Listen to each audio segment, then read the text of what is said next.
Alright, let's get into it. From the forehead to the back, gemstones in Steven Universe aren't just slapped onto a gem's body at random. What if I told you these placements actually mean something? That you could infer a gem's personality just by looking at where their gemstone is embedded. The show's creators used these placements in interesting ways. Some are pretty obvious, like eyeball, witnessing pink diamonds shattering, symbolizing vigilance. Others are more subtle, but still meaningful. Now let's be real, not every background gem was designed with this in mind, but for major characters, these placements are definitely part of the storytelling. Let's start with the main character, Steven, and by extension, rose quartz and pink diamond. Gems with navel placements tend to be nurturing, sensitive, and deeply empathetic. They're the type to cry over a hurt fly. Look at Navy, for example. Her sweet, caring nature fits perfectly with the navel symbolism. Although she's a ruby, gems that are generally known for their hot-headed and abrasive persona, she's calmer, more gentle than her peers. It's the spot where the umbilical cord once connected a mother and child, emphasizing themes of attachment and care. They tend to exhibit more feminine traits, both phenotypically and in their behavior. They combine the traits of both mother and child. They interact with the environment around them with a sort of excitement you see with children. Children who, for example, just came across a butterfly for the first time. But then they also have their motherly traits where they care for everything around them, even the things that seem worthless. In fact, especially the things that seem worthless. They protect the things they love fiercely, the way a mother would her child. In a cut of gems, it won't be surprising if they are the runt of the group, the baby, if you wish. You know, similar to the way Bubbles is the baby amongst her sisters, she embodies all things feminine and cute. But like Bubbles, gems like these mustn't be underestimated. There's another layer to this placement. Navel-gemmed characters are often playful or even goofy, which can make them seem less serious. Steven's constant optimism, Rose's whimsical personality, it all tracks. But that same warmth and playfulness can make it easy to underestimate. They have hidden sides people don't always see. Take Navy, sweet, kind, almost too good to be true, until she betrayed the crystal gems without hesitation. Rose Quartz too had secrets, a past that didn't align with her loving, carefree facade. And Steven, he may have been the heart of the crystal gems, but as the series progressed, we saw just how much he repressed, how much he struggled with the weight of his legacy. That hidden complexity is a recurring theme for navel-gemmed characters. You can even see this theme of nurturing in the nature of Steven's powers. He's a healer, can create sentient plants, and has a shield, a majorly defensive weapon as his gem weapon, all alluding to his pacifist nature. Now let's shift gears. Gems with forehead placement are thinkers. They prioritize intellect over emotion, often getting caught up in logic and precision. This makes sense when you consider that the forehead is associated with the third eye in many belief systems. It represents intuition, insight, and higher consciousness. These are gems who crave knowledge, perfection, and control. They strategize, plan, and micromanage. Pearl embodies all of this to a T. She's intelligent, meticulous, and sometimes overbearing in her desire for order. She struggles with letting go, with allowing others to make decisions without her input. Her forehead gem reflects this constant internal battle. Rationality versus emotion, devotion versus independence. Pearl is a skilled tactician and fighter, always thinking several steps ahead. She strategizes rather than acting impulsively, making her one of the most calculating characters in the series. Because forehead gem characters tend to be micromanagers, Pearl often imposes her own way of doing things onto others, whether it's training Connie or trying to shape Steven's upbringing in Rose's absence. Despite her deep capacity for love and devotion, Pearl struggles to openly express emotions, preferring to intellectualize her feelings rather than confront them head-on. She holds in her grief over Rose Quartz for years, masking it with duty and structure. Pearls in Homeworld society are designed to be assistants, perfect, flawless, and obedient. Pearl rebels against this, yet still retains a deep need to be perfect, to prove her worth through her intelligence and skill. Pearl's journey throughout the series is about learning to let go of her obsession with Rose, of her need for control, of her belief that she must be perfect to be valuable. As she grows, she becomes more emotionally open, proving that even a forehead-gemmed character can learn to balance intellect with emotion. So you see,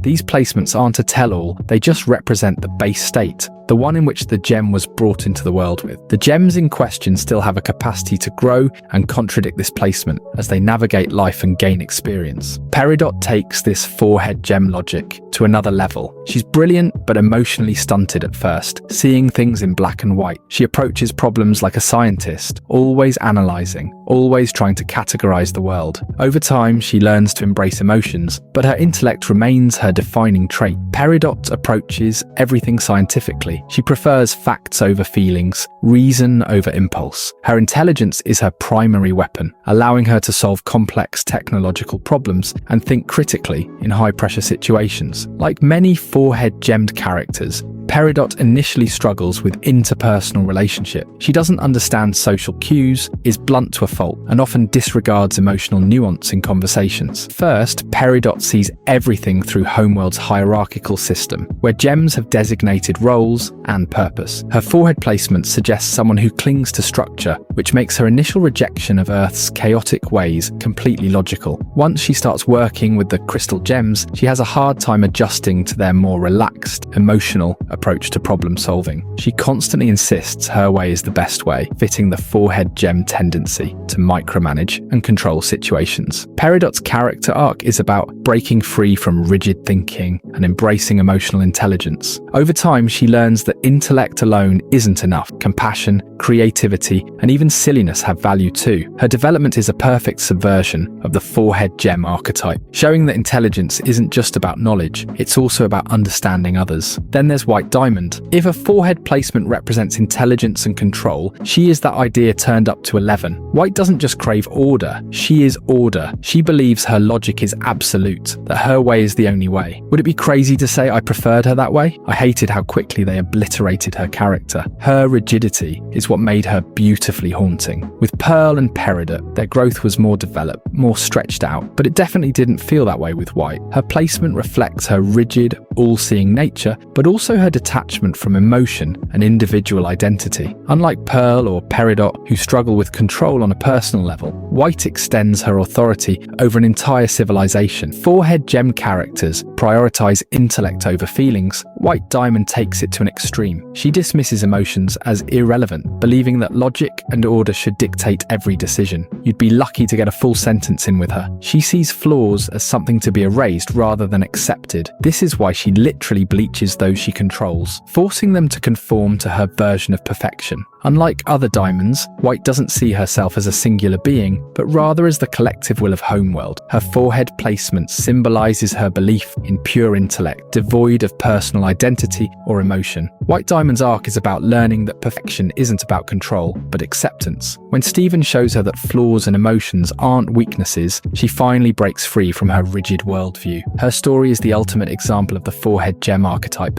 reaching an extreme before being forced to change. Across all three of these characters, we see a clear pattern. They value intelligence, strategy, and control over raw emotion. They struggle with interpersonal relationships due to their overbearing, analytical nature. They seek perfection in different ways, whether it's Pearl's obsession with elegance, Peridot's reliance on facts, or White Diamond's demands for absolute order. Their arcs revolve around learning to balance intellect with emotional understanding. A gemstone embedded in the chest is one of the most emotionally significant placements in Steven Universe. Unlike forehead gems, which symbolize intellect and logic, chest gems represent emotional depth, intuition, and raw personal expression. The chest is where the heart is, making this placement heavily tied to feeling rather than thinking. Characters with chest gem placements tend to be driven by emotions, often acting on instinct. However, not all chest gem characters express their emotions the same way. Some embrace them, while others try to suppress or control them. These characters feel deeply, and their decisions are often dictated by their emotions. They tend to act before thinking, leading to both powerful moments of bravery and reckless behavior. While they embrace emotion, it can overwhelm them,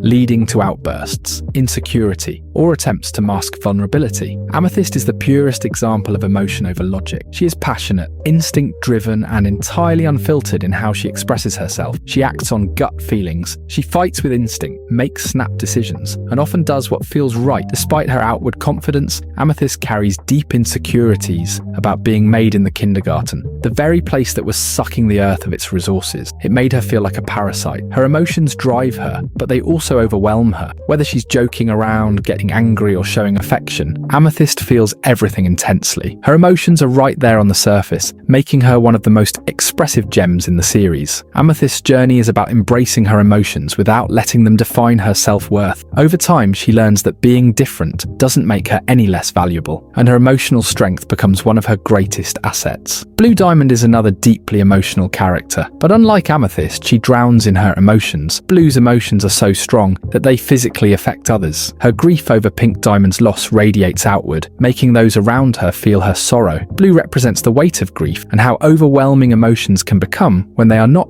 processed properly. Instead of healing, she isolates herself, letting sadness define her. Blue has a deep emotional intelligence. She is the only one who acknowledges and mourns Pink. Her chest placement reinforces this connection to the heart. She is a character who feels everything deeply. By the end of the series, she begins to understand that holding onto pain isn't the same as honoring love. Yellow Diamond is the most fascinating example of a chest-gemmed character because she spends most of the series fighting against the nature of her own placement. Unlike Amethyst and Blue, Yellow Diamond hates acknowledging her feelings. She masks her emotions behind rigid logic, military efficiency, and a no-nonsense attitude. While she presents herself as cold and calculating, moments of emotional weakness slip through. When she gets angry, her entire demeanor changes.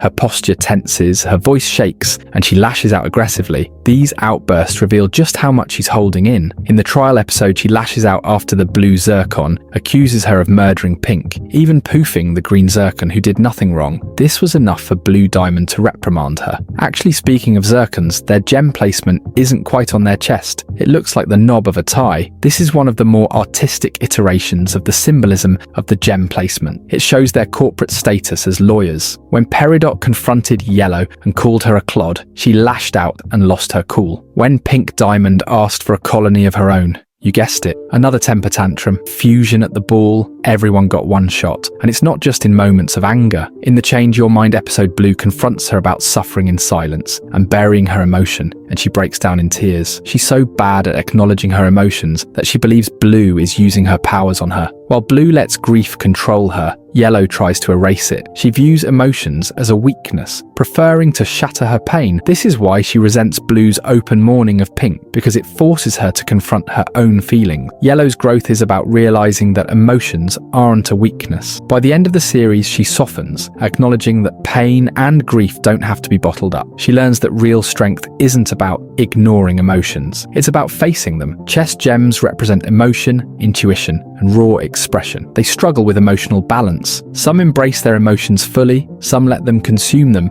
and some try to suppress them. In a way, these three characters represent different aspects of emotional expression. Chest-gemmed characters love deeply, hurt deeply, and feel deep. Bismuth has a chest gem placement, which immediately tells us that she is a character driven by emotion. However, unlike the others, Bismuth's emotions aren't rooted in personal insecurity, like Amethyst, grief, like Blue Diamond, or repressed vulnerability, like Yellow Diamond. Instead, her emotions manifest through her passion for justice, her loyalty to the crystal gems, and her intense drive to protect what she believes in. Her chest gem placement signifies not just feeling deeply, fighting for what she feels deeply about. Bismuth is a fighter, but her strength comes from passion, not cold calculation. Unlike forehead gemmed strategist, Bismuth acts on instinct and gut feelings. She doesn't stop to overanalyze situations. She feels her way through them. This emotional approach makes her incredibly charismatic and inspiring, but also leads to impulsive decisions, as seen in her willingness to use the breaking point without fully thinking about its consequences. Bismuth isn't just emotional in a personal way. Her emotions are tied to a larger cause. She believes in freedom and equality, and her heart drives her decisions. Her emotions aren't self-indulgent, like Amethyst's insecurities or Blue Diamond's mourning. They are directed outward, at the world around her. This makes her one of the most morally passionate characters in the show. She doesn't just believe in something, she's willing to fight for it with everything she has. Like other chest-gemmed characters, Bismuth doesn't hide her feelings. She wears them on her sleeve. She is open, expressive, and loud about what she believes in, which makes her incredibly likable, but also sometimes intimidating. However, because she is so emotionally driven, she struggles with seeing things from a more nuanced perspective. She views the war in black and white terms, which is why she clashed with Rose Quartz over the breaking point. Bismuth's arc is about understanding that emotions, while powerful, must be tempered with wisdom. Her belief in fighting for freedom is valid, but her approach is extreme. She initially feels betrayed by Rose and Steven, taking things personally. Again, her emotional nature makes her loyal, but also easily hurt when she feels rejected. Her return to the crystal gems shows growth. She still fights with passion, but she learns to channel it in a way that aligns with Stephen's ideal. Bismuth is a perfect example of the power of emotion. When it is wielded with wisdom, it can be a force for justice and inspiration. But when left unchecked, it can lead to division and extremism.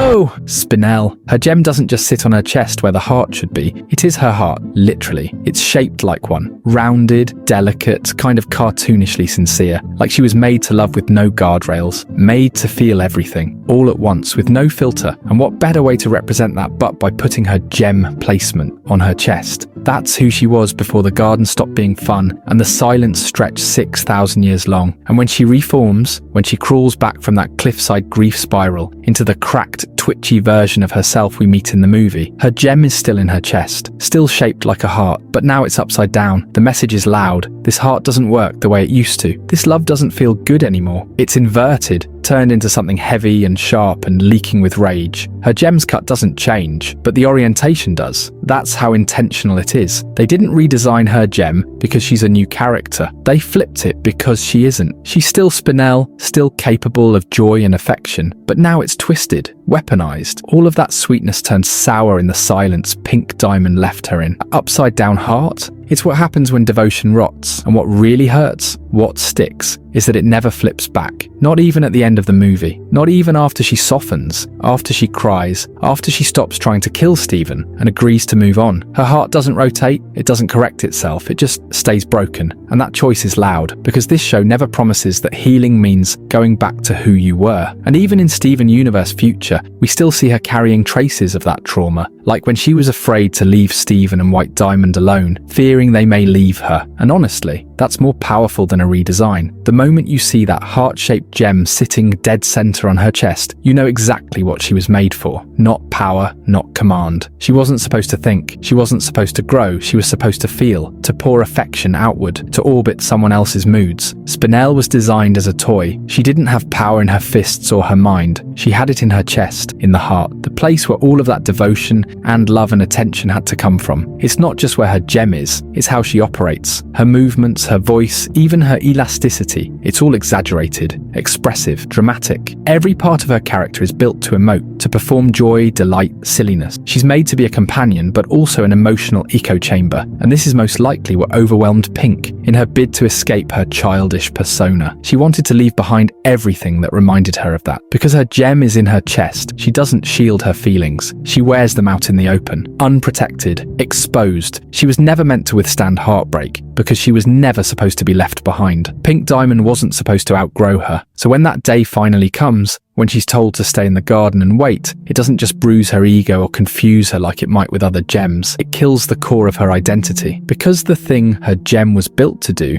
give love, is suddenly unreceived. It's like trying to breathe in space. Her emotions don't know where to go anymore. And since it's all centered in her chest, since the heart is the weapon, it becomes the first thing that turns on her. That inverted heart is an internal collapse. Her gem didn't reform to look edgy. It reformed to match the damage. What was once the source of her joy becomes the anchor for her rage. She lashes out because she still feels everything. Because that emotional wiring never went away. It just got reprogrammed by pain. It's why she sings instead of screams, why she smiles through the anger, why even at her most dangerous, she's still playful. That's the only language she knows. Emotions twisted around the same performance she was built to give. When your whole being is centered around connection, abandonment doesn't just hurt, it rewrites you.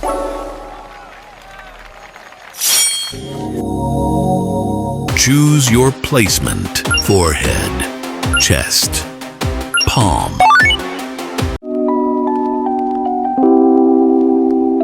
The upper limb is the anatomical term for the entire arm and hand, everything from the shoulder to the fingertips. It's specialized for movement, manipulation, and sensation. In Steven Universe, upper limb gem placements often signal one thing: brute strength, whether it's the shoulder, bicep, palm, or back of the hand. These placements show up on gems built for battle. Think of the amethysts guarding the human zoo, or the rubies protecting sapphire. Even Nanafoi's ruby guards had that same placement. It's a consistent pattern. These are the soldiers, the tanks, the frontline defenders. What they need isn't nuance or subtlety. It's the ability to overpower, muscle over analysis, power over precision. No surprise you'll find these placements most often on rubies and quartz soldiers, Amethysts, roses, gems with upper limb placements are literally designed for combat. The biceps represent sheer muscle, and the hands are how they physically interact with and dominate the world. Now let's talk about Garnet. Everything we've just said, it applies to her too, but Garnet takes it to another level.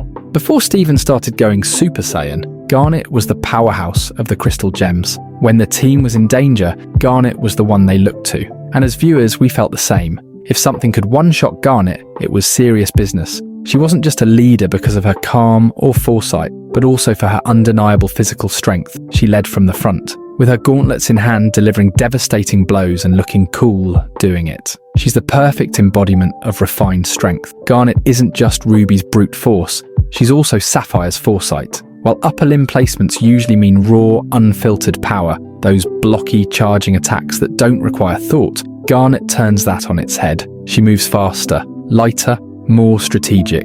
She's all the power of a hand placement, upgraded with clarity, direction, and rhythm. She's what happens when brute strength gets a brain. But wait, Sapphire's gem is in her palm too, and she's the furthest thing from brute force. Here's where things get interesting. Ruby and Sapphire prove that the same placement can mean completely different things. Ruby's palm gem says, "I fight." Sapphire's says, "I see." Same location, different expression. It's not just where the gem is placed, it's who it's placed on. For Ruby, it's fists first. For Sapphire, her palm holds vision and insight, two opposing elements fused into Garnet. A warrior with the strength to crush and the clarity to choose when not to. In many cultures, the palms are associated with destiny. It's why many fortune tellers are depicted reading your palms to see your future. It aligns perfectly with Sapphire's role as a seer. You know the saying, the future is in your hands. And perhaps Padparacha's gem placement shows her defect. It's not placed in her palm, the same place where energy,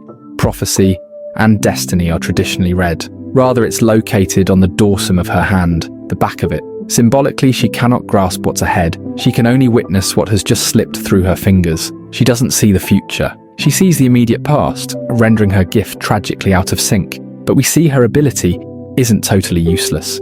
She's able to speak of events that have just transpired with more nuance, adding details that may not have been noticed. Oh, strange. The core should have come online by now. I predict that Captain Lars will be pressing the wrong button. Oh. Since we're on the topic of rubies and sapphires, let's talk about that diamond ball scene. If you look closely, you'll spot a sapphire with a cheek gem placement. That could be a quiet nod to the phrase, "turn the other cheek," a symbolic gesture of restraint, of choosing not to retaliate when hurt or insulted. It fits, doesn't it? Sapphires are known for their stoicism. With an ability like future vision, very little surprises them. They move through the world with composure, often misunderstood as cold or distant. And funnily enough, they are cold, literally. They can bend ice to their whim. But in that same frame, there's a ruby with a cheek placement too. And with her, it feels like the symbolism flips. Cheeks are where we blush, where emotions rise to the surface. So while the sapphire's cheek placement might represent emotional restraint, the rubies could symbolize emotional openness. She seems more expressive, more reactive, easily flustered, easily moved, maybe even blushing from a simple compliment. It's fascinating how the same placement can evoke completely opposite traits depending on the gem type.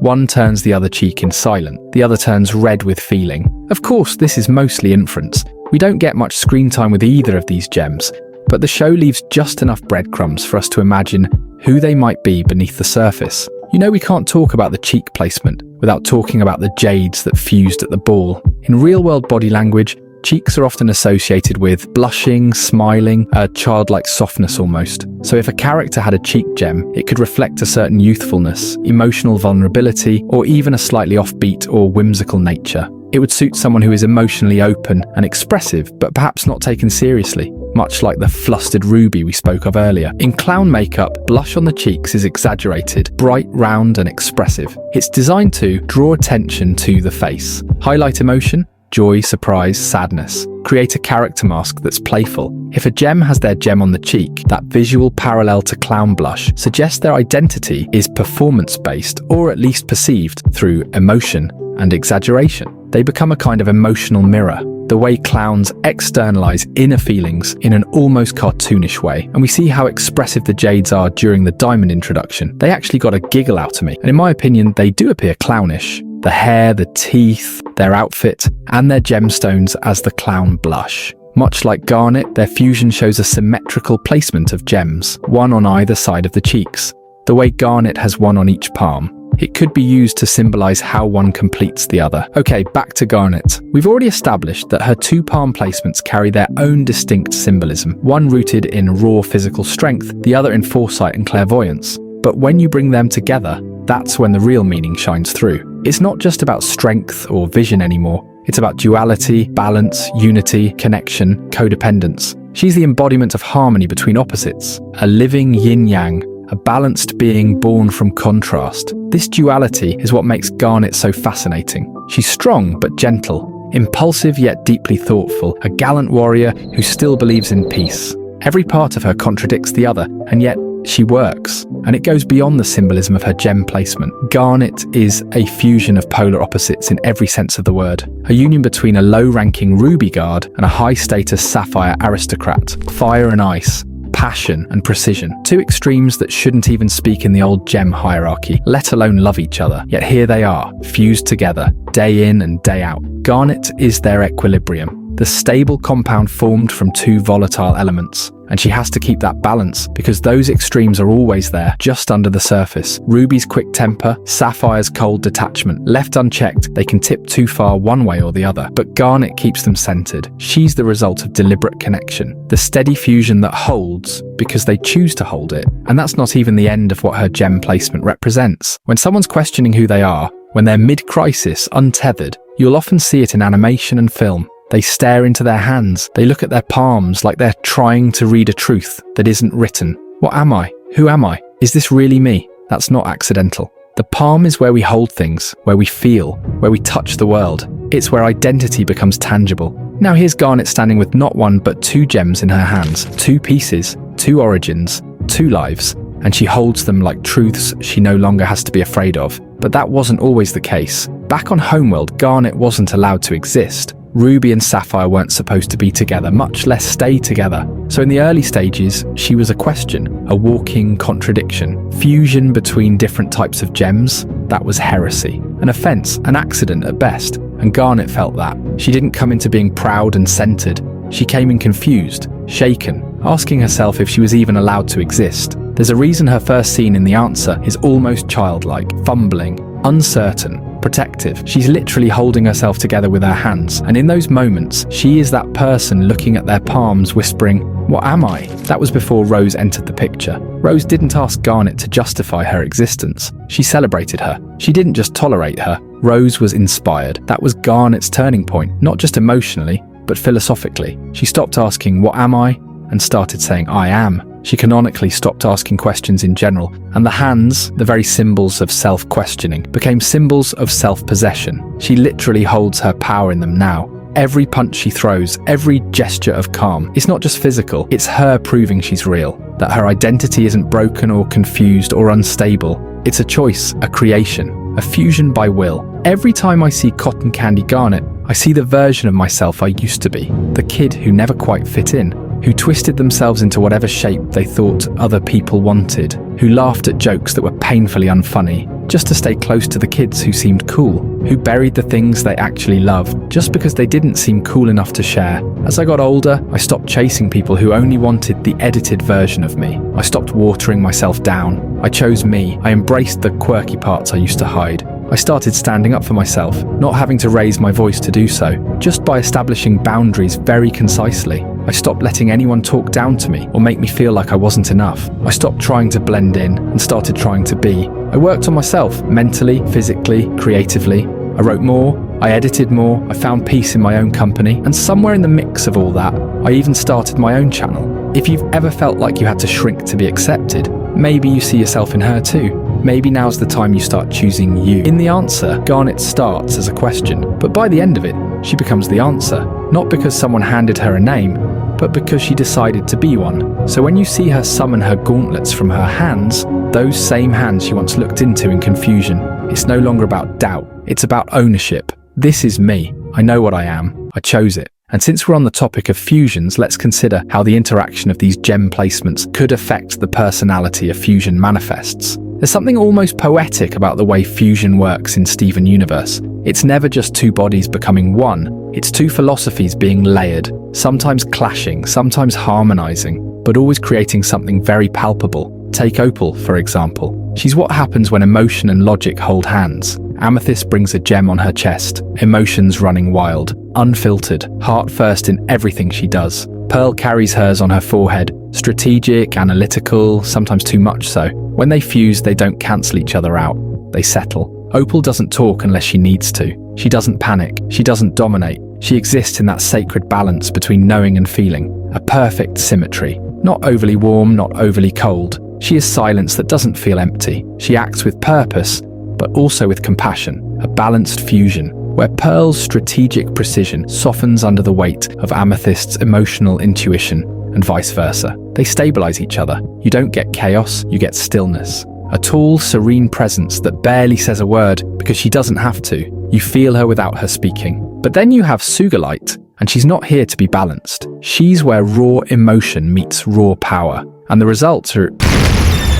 You feel it the second she appears. The emotional volatility of a chest gem meets the raw physical power of the hand placement, as well as the sheer self-assurance of Garnet's fists. Garnet's palms are where she found herself, literally staring into them, questioning her existence, then choosing to own it. But Amethyst has no such anchor. Her identity has always been unstable. So when they fuse, Sugalite bursts onto the scene loud, chaotic, and high on her own strength. Sugalite is all impulse and pride and raw sensation. She doesn't reflect, she reacts. Garnet brings confidence and the physical strength to back it. Amethyst brings the raw, unfiltered emotion, and together they combust. Now compare her to Sardonyx. Same Garnet fused with Pearl. This time the result is wildly different. Sardonyx is composed, almost to a fault. She's showy, sure, but everything she does is intentional. She doesn't just smash, she calculates. Pearl's forehead placement brings the planning, the grace, the control to the unwavering inner as well as physical power brought by Garnet's palms. When Sardonyx speaks, she speaks with the confidence Pearl wishes she had on her own. Garnet's selfhood seeps into her, reshaping Pearl's endless need for approval into charisma. Together they become the fantasy Pearl has longed for, a fusion that doesn't just exist to serve, but to command. To entertain, yes, but also to dominate a room with intelligence and certainty. Sardonyx channels Garnet's grounded power through Pearl's upper logic. She's flashy but never thoughtless. Her charisma is deliberate, her movements refined. Pearl's anxiety gets quieted by Garnet's certainty. And for a moment, she gets to step into that feeling and wear it like a tailored suit. This is what Garnet gives others, the power to stop questioning themselves. This foundation of identity, built through Garnet's palms, is something the other gems long for. Pearl and Amethyst both look at her with admiration, because Garnet knows herself. She chose herself, and every fusion she joins reflects that energy differently. Hold up. If you've made it this far and haven't liked or subscribed yet, what are we doing? Like, honestly, you clearly like the content, you're still here. We've emotionally bonded by now. Just hit the button. It's free, it's easy. And it tells the algorithm gods I'm doing something right. And hey, channel membership is now live. You get shoutouts in my videos, early access to stuff before the rest of the world sees it, exclusive polls, and maybe even some top secret bonus clips if I'm feeling generous. And with the highest tier, you can personally request a video topic you'd like to see, kind of like commissioning an artist, but for video essays on various animated shows. Also, join the Discord so we can keep in touch. Check out the other channels too. Links are in the description. Click them. All of them. Go wild. It's time for Rainbow 2.0, a fusion of Steven and Pearl, and a perfect blend of head and heart. The gem on the forehead symbolizes intellect, clarity, insight. The navel, emotional warmth, empathy, connection. Steven brings that nurturing energy, while Pearl brings precise thoughtfulness. Together they become someone calm under pressure, but deeply attuned to the people around them. Rainbow's navel grounds them in empathy. Pearl's forehead offers the perspective to know how to use that empathy. It's why Rainbow can handle someone like Onion,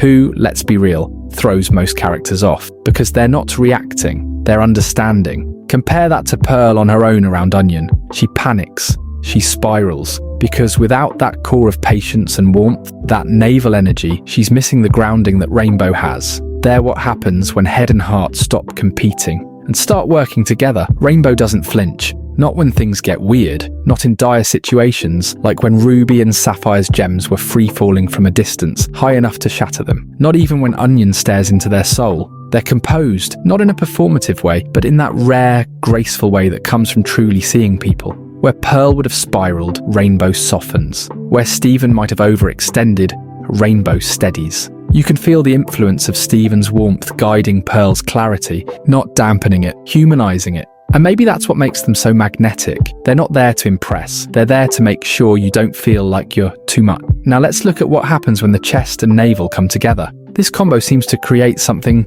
tender, vulnerable. It breeds anxious gems like smoky quartz and rhodonite. In smoky quartz, this mix creates someone who feels everything and also feels responsible for everyone. Smoky turns their own uneasiness into a joke. Self-deprecation becomes a reflex, not because it's funny, but because it makes the room easier to breathe in. They read tension, and their first instinct is to dissolve it, even if it means dissolving themselves a little too. Their chest gem exposes them emotionally, while the navel tethers them to the need to help. And that creates someone who constantly puts others first. Smoky internalizes everything. She wants to make others laugh, to feel better, to not worry about her. It's deflection through joy, humor as self-protection. She's deeply empathetic, but it comes at a cost. She's scared to take up space. She minimizes herself so others won't have to. Smoky's the type who'll hand you the last piece of themselves and still apologize for not offering more. And then there's rhodonite. Her gems, like Smoky's, sit at the chest and navel, and, also like Smoky, has the tendency to put others first at her own expense. Let's look back to when Stephen first met the off-colors. When our Morganite found out, let's just say, we were replaced.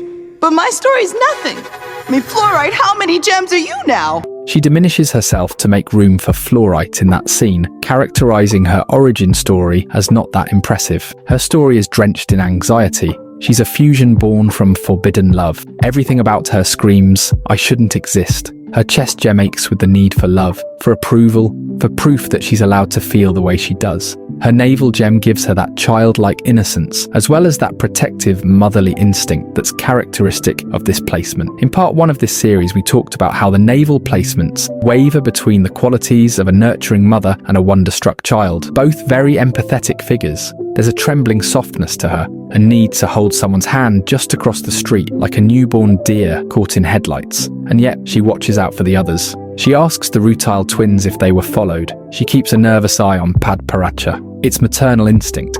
She's not just scared for herself, she's scared for everyone. The kind of fear that checks every corner twice, even while shaking. You can see it in how she stands, how she breathes, how she can barely speak without second-guessing herself. The chest placement makes her love deeply, almost desperately. She's constantly on edge. Every gesture, every word, carefully measured. Her placement reflects her inner war between wanting to be seen and needing to stay hidden. And speaking of existing outside expectations, look at the Rutile twins. They are literally born fused, conjoined twins, a congenital malformation. An anomaly, their gem sits at the navel too, tying them back to the origin point of all life, the umbilical cord. That symbolism isn't subtle. They're a metaphor for the birth defects one can enter life with. And unlike other fusions, their bond isn't romantic or platonic, it's existential. They don't just share a body, they share an origin. Their fusion isn't chosen, it's inherited. And the navel placement underlines that connection to life, before choice, before self-awareness, before identity was even something you had to fight for. If you look back,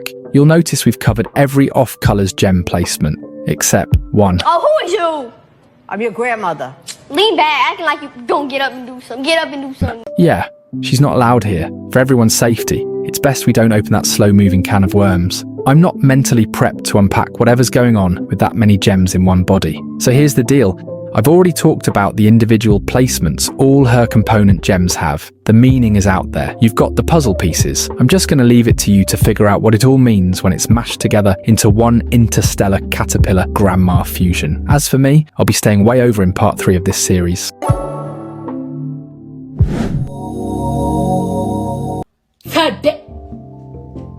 Oh my god, what is that? Oh my god! What is that?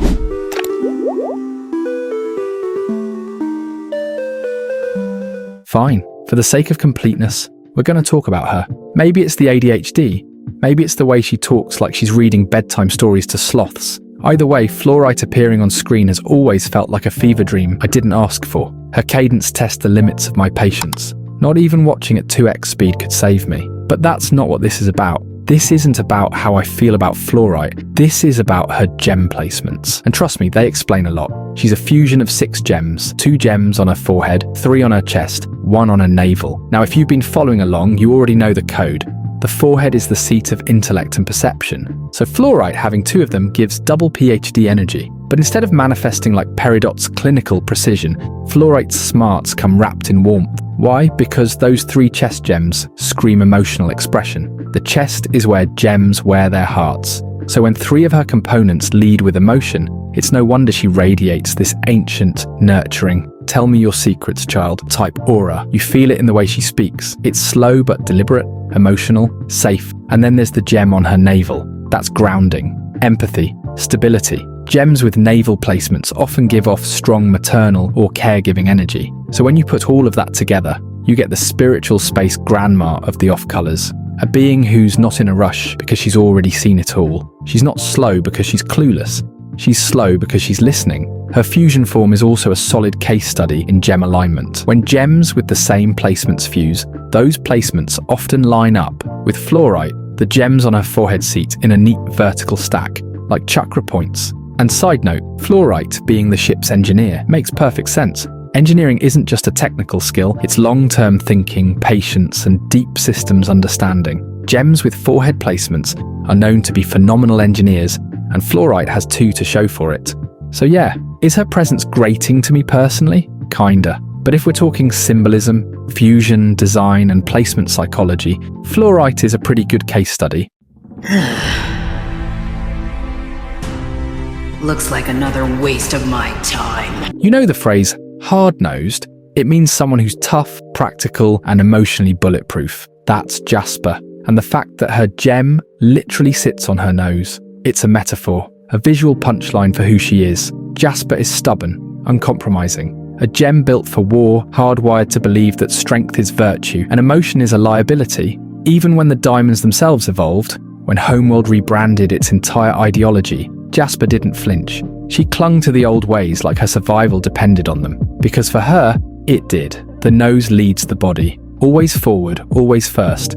Just like Jasper, charging into battle without hesitation. She sees the world in binaries. Power equals worth. Weakness equals failure. No nuance, no grey area. No space for softness. She's a blunt force weapon. Efficient, brutal, and deeply uninterested in anything that can't be solved with a fist. She rarely, if ever, shows vulnerability. Even when she was inches away from total corruption and Stephen offered to help, she rejected him violently, called it a trap, said that's how rose quartz works. She catches you when you're weak, when you're vulnerable, when you've got nothing left. She'd rather lose her mind in a bout of corruption than be subservient to the enemy. And honestly, I get it, because there are people, predators, who wait for your lowest moment. They worm their way into your mind, whisper ideas, until you think they're your own, until you're cut off from your friends, your family, your instincts. And when it all falls apart, they're the first to vanish. So yeah, Jasper's reaction is extreme, but not irrational. Jasper's loyalty to Homeworld was never about love or belonging. It was hierarchy. It was order. She didn't want connection. She wanted command. She wanted someone to salute and someone to smash things for. Her emotional range? About as deep as a puddle in the desert. Even what looked like vulnerability, like her desperate fusion plea towards Lapis, wasn't about love or regret or emotional healing. It was about power, becoming stronger than the humiliation, stronger than the pain, stronger than herself. Jasper may be hard-nosed, but she does change some of her views. Fusion is just a cheap tactic to make weak gems stronger. A few moments later. I was wrong about fusion, but you are not my diamond, and I am not going to take orders from some. A few moments later. I bow to your strength, my diamond. Her view change on fusion and Stephen have one thing in common: defeat. Not introspection or a heart-to-heart, just pure, ego-crushing defeat. When Garnet overpowered her, when Stephen sent her to the underworld, only then did she re-evaluate fusion. Only then did she consider Stephen might be something more. Her worldview is built on victory, so losing is the only thing strong enough to override the system. Only after total obliteration did she see what everyone else already knew. The world had changed, and she didn't know how to change with it. Duty and power is all she knows.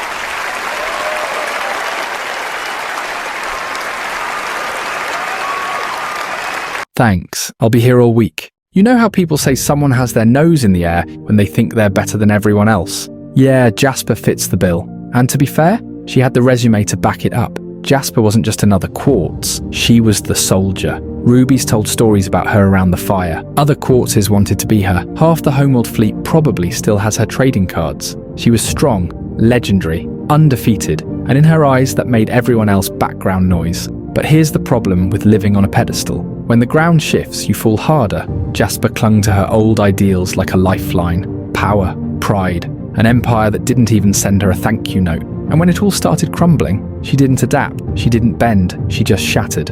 Not merely from a fight or an enemy, but from herself. She set it up with her very own hands. Cut! Hey kids, don't let this happen to you! Ideally, Sunstone would have shown up back when we were talking about Garnet. But hey, better late than never. Sunstone, like Jasper, is strong, really strong. They literally tanked a full-force stomp from Pink Diamond's ship. No flinching, no cracks. But here's the difference. Sunstone's strength isn't about dominance or ego. It's not performative, it's protective. That power exists only to lift others up. And that's where Steven comes in. His gem is on his navel, the emotional center, the empathy core. So when that placement fuses with Garnet's raw, stoic power, you don't get a soldier, you get a role model. Sunstone's that Saturday morning cartoon mascot who tells kids not to do drugs while doing a backflip off a skateboard. They teach, they uplift, they encourage. Their strength with heart, just like Rainbow Quartz. Both of them, Rainbow and Sunstone, shine in their connection with kids. And it all traces back to Steven's gem. The empathy at his center doesn't just make him feel for others, it reshapes the whole fusion. Turns power into protection, turns charisma into comfort, turns a warrior into a hero kids can actually trust. I'm not like you and your friend, Steven. I can't just let go of what happened to me. Can't go through that again. Few gems in Steven Universe embody both staggering power and paralyzing vulnerability, quite like Lapis. Lapis isn't loud, she's not boastful, but when she moves, the world listens. Oceans rise, skies tremble. She 1v3'd the crystal gems like it was nothing. She withstood one of Blue Diamond's emotional wavelengths, a feat only Yellow Diamond had previously managed. And yet, she cowers. She flinches like a deer being hunted. This behavior is tied directly to her gem placement, her back, a position that symbolizes fear, trauma, and the weight of past pain. Her gem is located on her upper back, just below her neck. And while that placement might seem like a neat anatomical choice to anchor her water wings, Rebecca Sugar confirmed it's far more deliberate than that. Besides, the other Lapises, having different placements, were also able to summon these wings. According to Sugar, having your gem on your back indicates having no control, a lack of understanding of herself, being vulnerable. She's unable to find direction because she can't see a big part of herself clearly, even when it's totally exposed to everyone else. Lapis doesn't wear her identity where she can see it. It's behind her. She has to twist unnaturally to even touch it. She's exposed to the world, but blind to her own identity. She literally can't face it. She didn't choose her fate. She didn't choose the mirror. She didn't choose the war. Other people made choices that scarred her, and now that weight lives on her back, unseen but ever present. Which brings us to Malachite. Lapis agreed to fuse with Jasper, sure to protect Steven, but it went deeper than that. All her life, decisions were made for her, at her expense. She was a pawn in someone else's game. Then Jasper handed her an opportunity of a lifetime with outstretched hand, an opportunity to exert her revenge, to be in control. But once Lapis could call the shots, she could punish someone else, and in a twisted way, that made her feel powerful. Lapis doesn't move forward easily. Her trauma lingers, pulling at her like an anchor. That's why she isolates herself. That's why she struggles to forgive. When you carry pain on your back, it becomes harder to let go, because you never really see it leave. You just keep feeling it. Her placement makes her cautious, skeptical, and constantly on edge, like she's being watched. Like danger is always 2 steps behind her. She obsesses over worst-case scenarios, and ironically, despite her being the most powerful water user we've seen, an element symbolic of change, she herself struggles to adapt. That's why she was jealous of Navy. Navy adjusted effortlessly, found joy, loved Earth, no fear, no hesitation. Something is seriously wrong with me. It took me so long to learn to like this planet. Hey, no one said there's a rush. Navy just loves everyone and everything right away. She has no guard, no fear. I just don't get it. Why is it so easy for her when it was so hard for me? To Lapis, that made no sense. How could someone adapt so easily to the same chaos that trapped her? So when Navy betrayed them, Lapis was thrilled. Not because she wanted the team to fail, but because it proved her right. It couldn't be that easy for anyone. Small callback to part 1 where I said not to underestimate naval placements. Yeah, their outward empathy-doused mannerisms may mislead you, hiding something far more grim and sadistic. In the episode Raising the Barn, Lapis learns that Steven escaped the diamonds and believes they would attack Earth as retaliation. She refuses to get caught up in another war. Her trauma, her past, gets in the way of the life she's now built on Earth, and she physically and metaphorically uproots it from the ground to live in the cold darkness of space, away from love's warmth, yes, but more importantly, away from being caught up in the consequences of other people's decisions. Her coming back to face the diamonds alongside the crystal gems was an open declaration of not letting her past rule her any longer. We've seen this before, gems defined by their placements, but not confined by them, like forehead gems learning to embrace emotion, or chest gems developing self-control. They don't erase who they are overnight, but they shift, they stretch, they grow, painfully, imperfectly, beautifully. And Lapis, she's still carrying that weight,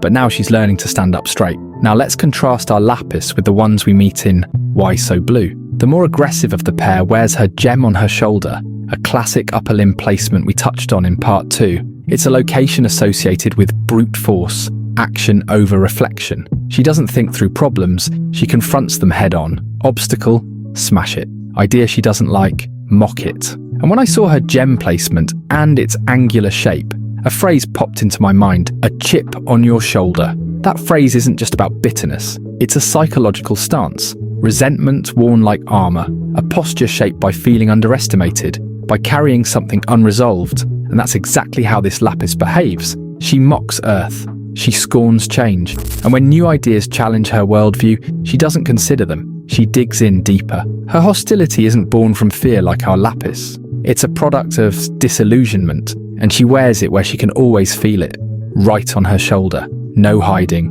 no shame, just pure, unchecked aggression. Then there's the other Lapis. Softer, more curious. Her gem sits delicately on her navel, a place we've already explored as the seat of empathy, emotional instinct, and connection. The navel symbolizes care, openness, and responsiveness. So it's no surprise this Lapis doesn't lead with force, she leads with feeling. She watches Steven dance and tries to mirror him. There's something almost childlike in her approach. Tentative, but genuine, until the shoulder gem Lapis mocks her. Then instantly, she recoils. The joy was real, but so was the fear of standing out, the fear of being vulnerable. And yet, she's the one who comes back.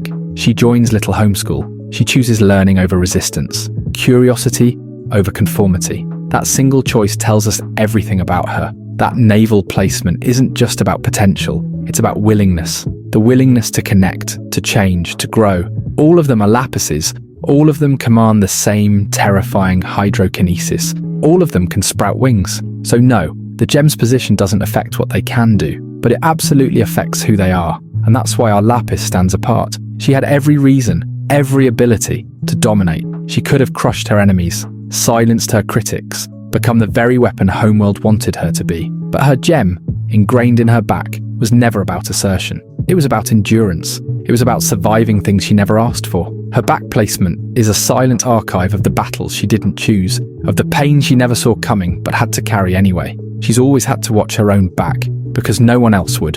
And yet, she grew. She let go of the ocean's weight. She gave Earth another chance. And eventually, she found peace. Not because the pain vanished, but because she chose to stop running from it. She turned toward the weight, and for once she didn't let it define her. The Lapises teach us that even gems of the same type can develop vastly different personalities based on one subtle factor, where their gem is placed. And if you need proof, look no further than the rubies and hit the diamond. At a glance, they're clones, same purpose, same scowl. But watch closely and you'll see something shift. Their gem placements fracture them into distinct personalities. Like shards scattered from the same original stone, each one carries a different emotional weight, pulled into shape by where that gem sits. Let's start with the one who doesn't yell, doesn't puff her chest, doesn't throw a punch. unless you count hijacking a spaceship with a smile as an act of aggression. Navy, with her gem nestled at her navel, is a gentle disruption to what we expect from rubies. She's soft-spoken, disarmingly polite, and emotionally attuned in a way the others simply aren't. That placement says it all. The navel, symbolically tied to birth, care, and emotional instinct. It's the site of connection, where nourishment once passed, where bonds are formed. Gems like Stephen, Smoky Quartz, and Rhodonite share this placement, and like them, Navy leads with warmth. She doesn't disarm you with power, she disarms you with kindness, and then promptly hijacks your ship like it's a polite inconvenience. She's the velvet glove over the iron ruby core. Now contrast that with Army, whose gem bulges from her bicep like a badge of brute force. She's the tank of the group, not here for subtlety. Army is all grit and grunt, a gem born to take orders and hit things very hard. That bicep placement symbolizes direct physical engagement. Her strength isn't just metaphorical, it's mechanical. She doesn't just embody muscle. Her gem is embedded in it. She's the arm of the operation, literally. And then there's Leggy. Her placement represents the unsteadiness of new legs. Just as a child or young animal wobbles when first learning to walk, naive individuals find their footing in life through experience. This physical instability mirrors intellectual or emotional uncertainty. And it's confirmed in an artwork by Rebecca Sugar that Leggy was made the day before. Her gem placement also alludes to moving without direction. Naive characters often wander aimlessly or follow others' paths, lacking the experience to chart their own course. Their legs carry them forward without clear purpose or understanding of consequences. We see this when Stephen asked Leggy what their mission was, and she had no idea. She was just following the other rubies, not knowing why. What brings you back to Earth? I don't know. Oh, I understand. I used to forget why we go on missions all the time. I'll just go stand over here then. This naivety leaves her vulnerable to stumbling both literally and figuratively. Then we meet Doc. Her gem is pressed squarely against her chest, a placement that signals emotional expressiveness and a sense of central identity. This is the ruby barking orders, holding the clipboard and trying, desperately, to appear in control. She's the leader of the pack, or at least the one with the loudest voice. And like Bismuth, whose chest placement symbolizes passion for her work, Doc leads from her emotions. Her anger is earnest, her confidence is reactive, and when things fall apart, it's her chest that heaves first. But no ruby cuts sharper than Eyeball. Her gem is embedded directly into her eye, in the way of a sentinel. Her vision is literal, her worldview blunt. She's the first ruby to emerge from the ship and instinctively scans the perimeter. She doesn't ask questions, she surveys, she locks in, she remembers. Because that's what an eye gem does. It records, observes, bears witness. And Eyeball did just that. She witnessed rose quartz shatter pink diamond, or so she thought. See, this is where Eyeball becomes the perfect tragic footnote in Homeworld's story. She saw something real, but misread the meaning. It wasn't rose, it was pearl, disguised. But Eyeball doesn't entertain doubt. Her perception is her truth. That's the limitation and danger of the eye placement. It sees everything but never questions. It reflects facts, not context. It's just vision, raw, unfiltered, maybe wrong. She was also called upon as a key witness in Stephen's trial. Nephrite, in her interaction with Stephen, attempts to explain the circumstances of her arrival on Earth and what led to the catastrophic blast from the diamonds, that haunting counter-melody of piercing light that left most gems on the planet's surface with fractured minds and bodies. So you see, once again, an eye placement acted as an observer in the Steven Universe storyline. Her gem placement allows her to be the witness, able to recount everything in vivid detail, a silent narrator of the events she saw unfold. Her initial mission on Earth was likely one of reconnaissance, gathering intel and providing an objective record of what transpired. These eye gems aren't just passive observers, they are often the ones chosen to navigate, to pilot. Eyeball, for example, assisted with piloting the Ruby Eye, likely chosen not only for her combat abilities, but for her keen navigation skills. Her gem placement grants her the ability to track and guide, which is why she was sent on the mission to locate Jasper. Similarly, Nephrite piloted her ship, which eventually became ensnared in the Diamond's corrupting blast.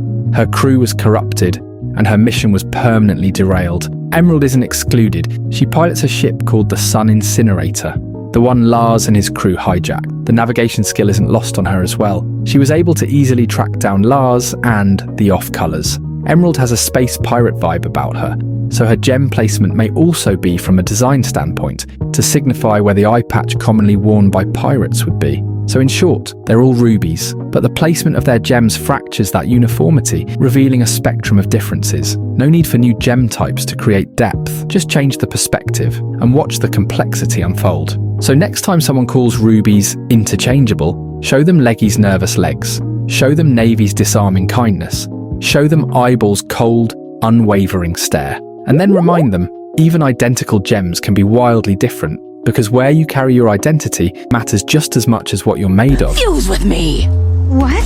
How long did they keep you trapped here on this miserable hunk of rock?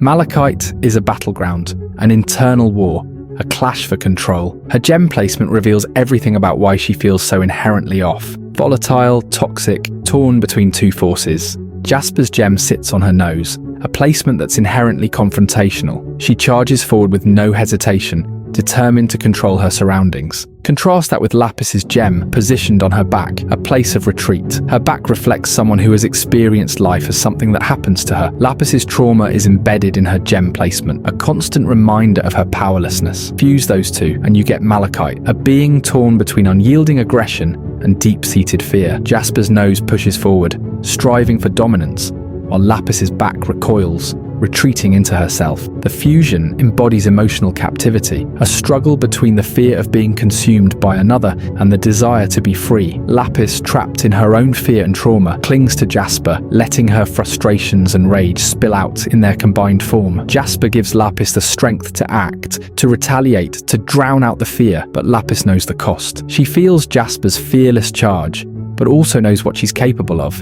and the destructive power that comes with it. She's torn between her desire for revenge and the fear of losing herself to it. Their fusion mirrors toxic relationships in real life. When people who are fundamentally incompatible come together, they often spiral, feeding into each other's worst tendencies. But when the relationship ends, there's a strange sense of loss. One person may feel responsible for the other's actions or emotions, giving validation through neediness, while the other exploits that dynamic to avoid accountability. Over time, both lose themselves, erasing boundaries and identity. Jasper and Lapis's psychological similarities are undeniable. They both despise change, but respond in starkly different ways. Jasper fights to keep things the same, even if it means violence. Lapis, on the other hand, avoids conflict altogether, running from whatever threatens her fragile sense of stability. Join my Discord and submit your gem original character designs. Along with your design, include a note explaining how your character's gem placement influences their personality and behavior for a chance to be featured in the final part of this series. Submit your entries in the Gem OC submission text channel. The link is in the description below. Don't be afraid to get really creative. Can't wait to see your creations.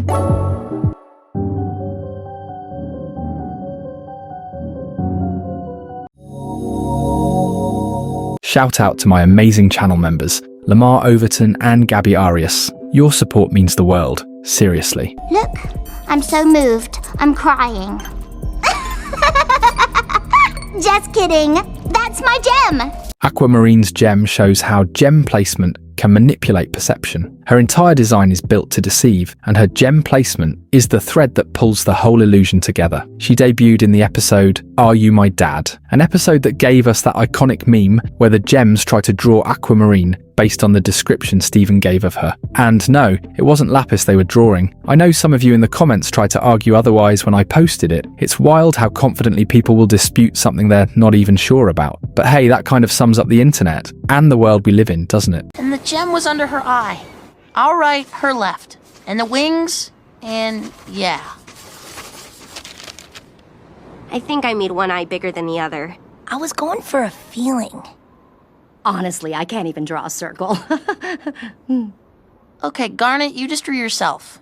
I like me. Now, still on the topic of this meme, it actually validates everything we've been unpacking throughout the placement series. We said it from the beginning, chest placements lead with emotion. And what does Amethyst say about her drawing? I was going for a feeling. Then we've got Pearl, with her gem on her forehead, hyper-analytical, intellectual. Honestly, I think her drawing was the most detailed of the three. But what does she do? She second-guesses herself, gets lost in her thoughts, overthinks. Because that's what a forehead gem does. It aims for perfection and struggles with self-trust. And finally, Garnet, the one who found her identity in her palms. She delivers that iconic, grounded one-liner.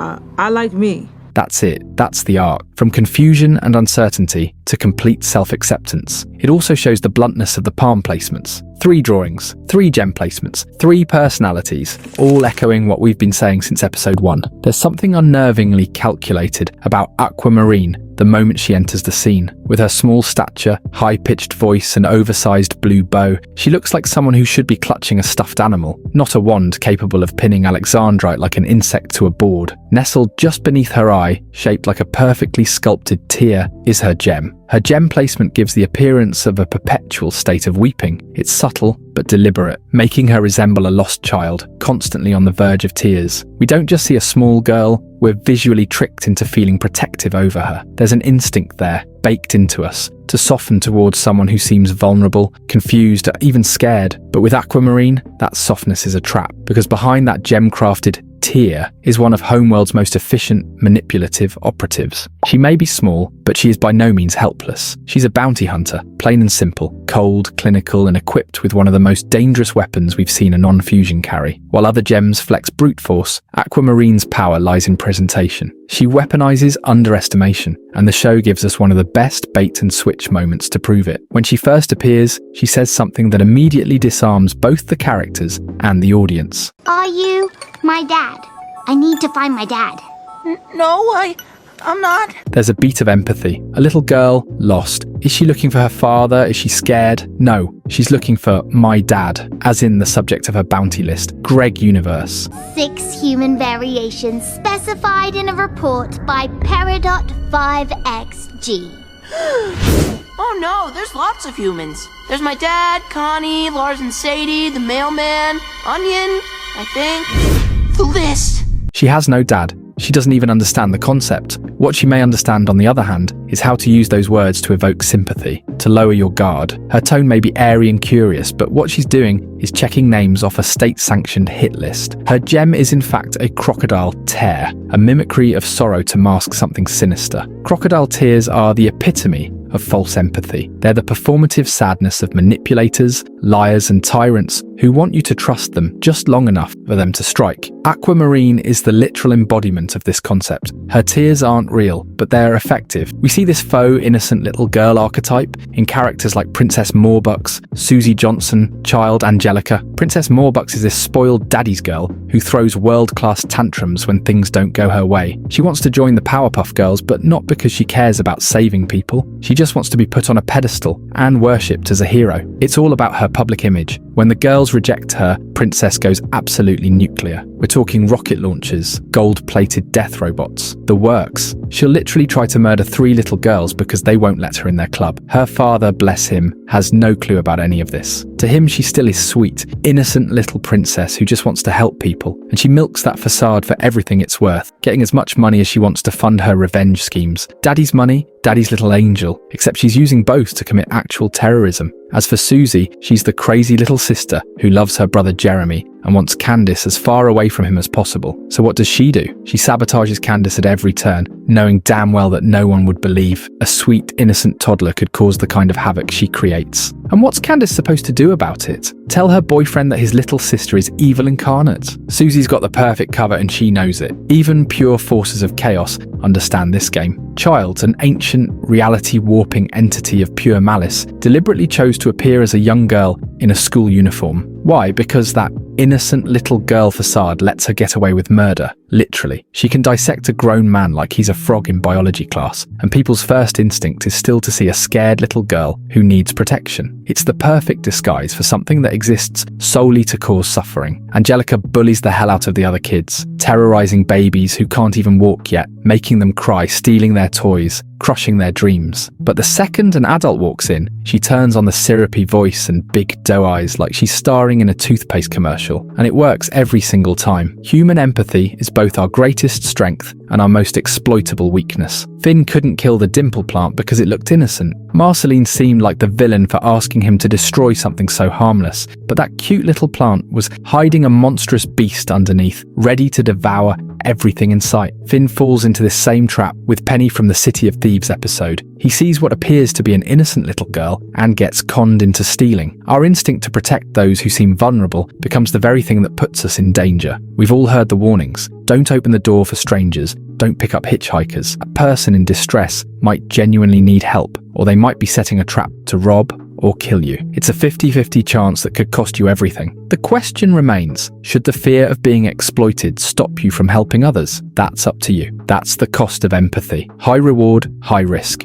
And speaking of traps, in Arcane, Jinx uses that same playbook. She mimics a child in distress crying out for help. The enforcers hear it, and as expected, they rush in to save a little girl stuck in a fire. I mean, it is their job to protect the citizens, and just like that, they're dead, killed by their own empathy. The literal greatest earthbender in the world turns out to be a blind 12-year-old girl. Her parents see her as helpless, keeping her locked away like fragile porcelain. Her opponents laugh in her face, completely underestimating what they're dealing with. That delicate appearance becomes her greatest weapon. While everyone's busy pitying the poor blind child, she's reading their every move through vibrations in the earth. They see weakness where there's actually overwhelming power. Her opponents walk into the ring thinking they're facing an easy target, only to get absolutely demolished by someone who can sense their attacks before they even make them. The irony is beautiful. Everyone thinks they need to protect Toph when she's actually the most dangerous person in most rooms she enters. Her parents' overprotectiveness and her opponent's dismissiveness both stem from the same fatal assumption that someone who looks helpless must actually be helpless. This concept isn't just human. In Made in Abyss, there are these horrific bird-like predators called corpse sweepers that haunt the second layer of the abyss. They mimic the cries of their last victim, literally replaying the voice of a dying child to lure in others. Other children, other humans. It's biological deception. Evolution turned empathy into bait. Aquamarine's entire design is built to disarm emotionally, while her powers do the same physically. So when we talk about gem placement and identity, Aquamarine is a case study in weaponized perception. Her under-eye gem transcends being just a design quirk. It's a statement. Sometimes the things that seem weakest are the most dangerous. Sometimes a single sculpted tear is a mask for malice. But there's one moment that threw everything off. When Topaz turns on her, corners her, we brace for the worst. We've seen how vindictive Aquamarine can be, but instead, she forgives her. She promises never to speak of it again. Her voice changes. Her face drops the bratty act. She speaks like a calm, measured commander. And just like that, we're left wondering, was that spoiled little girl persona all fake? Was it a tool, a performance for the mission? That ties directly into what we talked about back in part 2 of the placement series. Cheek gems are tied to masks. Characters with them often perform their emotions, wear exaggerated expressions, or hide behind personas. The tear on her cheek, it's like those ancient Greek clown masks used in theatre, the ones meant to embody a single fixed emotion. She also follows another possible symbolism of the cheek placement, turning the other cheek. She forgives Topaz.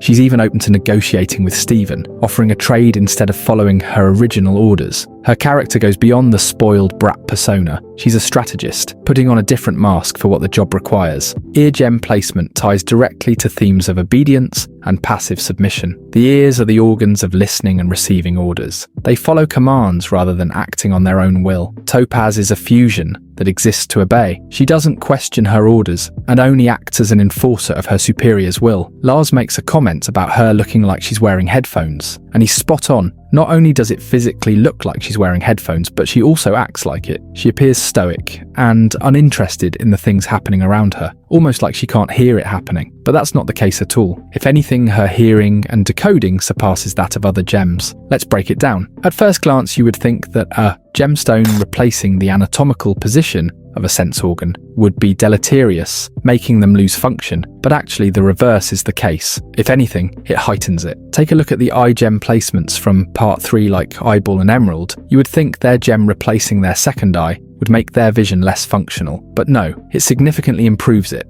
as they are the designated gems for piloting, reconnaissance, and tracking. All this to say that Topaz isn't oblivious to the things around her. She chooses to only engage with the commands of her superior. That was until she listens in on Lars and Steven's conversation, and it makes enough of an impact in her for her to physically confront Aquamarine. Characters with this placement are extremely privy to what is happening around them because of their keen sense of hearing, but do not necessarily take action on what they know. Topaz absorbs everything around her, but rarely expresses her thoughts. She suppresses her emotions and identity, acting more as a tool than an individual. Ears are our primary organs of reception. We hear before we speak. We listen before we act. As we've established, a gem placed at the ear suggests someone whose identity is fundamentally shaped by what they receive from others rather than what they generate themselves. If you walk through social media feeds, tune into news cycles, or sit in on casual conversations, you may notice a disturbing pattern: recycled opinions, repeated talking points, and a startling inability to defend beliefs when questioned beyond surface level. These are our society's ear gems, individuals who have surrendered their capacity for independent thought. They hear the dominant narrative and accept it wholesale. They listen to the loudest voices and mistake volume for truth. What makes this particularly insidious is how it operates. Just as ear gems in the show display unwavering loyalty, even when faced with obvious contradictions, modern ear gems exhibit the same pattern. They absorb information passively rather than actively analyzing it. Even when these individuals sense something isn't right, when the cognitive dissonance becomes too strong to ignore, they fall back in line. The social pressure to conform, to avoid the discomfort of standing alone with an unpopular truth, proves stronger than their conscience. The most heartbreaking aspect isn't that these people are incapable of independent thought, it's that they've chosen to abandon it. They've traded the difficult work of critical thinking for the comfort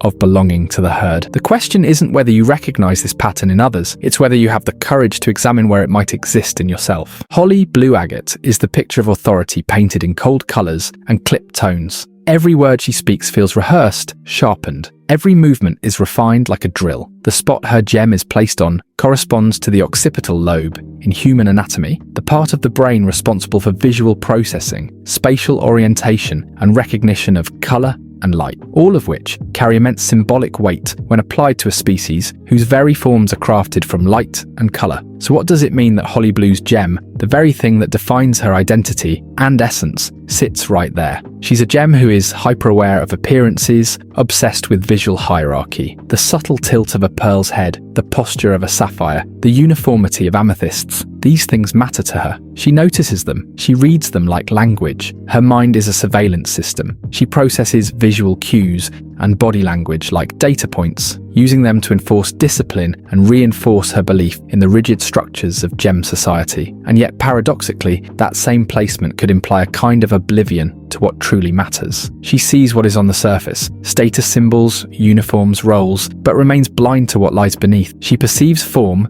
but not soul, function, but not intent. It's no coincidence that when Sapphire and the others disrupt her neatly ordered world, she can't comprehend it. She can see rebellion, but not understand it. It doesn't compute, because her gem, her anchor, processes the world visually, but not emotionally. She's all structure and symmetry, unable to perceive the chaos of feeling, the rebellion of empathy. Gems are made of light, their forms dictated by projection and perception. Holly Blue then isn't just a controller of physical spaces, she's a controller of perception itself. She curates how things appear, how they align, how they conform. In her mind, the world should be arranged just so, the perfect lineup, perfect performance. Deviations are sloppy. They offend her worldview because they break the spatial harmony she's wired to maintain. Which brings us to spatial awareness, another function of the occipital lobe. Holly Blue navigates the zoo with the mechanical grace of someone who knows every inch of it. She exists in relation to her surroundings, using her knowledge of the space to assert control. She doesn't adapt to others. She expects them to adapt to her architecture. While her gem is positioned in a place of perception, she remains perceptually limited. What she sees, she believes. What doesn't fit, she disregards. A perfect metaphor for a gem who upholds an empire built on illusion. In a way, her gem is the prison tower's eye, watching everything, processing the scene, but never truly connecting with it. Always above, always outside, always looking, but never seeing. And that perhaps is Holly Blue Agate's greatest flaw. Not her cruelty, not her superiority complex, but her fundamental misreading of the world, rooted in a mind trained to process light, not truth. Even as the diamonds turn a new leaf and dismantle the hierarchy, burdens her. She can't move on from how things should be, ideally. Perhaps this could be the premise of a reverse rebellion. Gems like her, who need order, who yearn for the hierarchy to be reinstated, may come together. Hold up!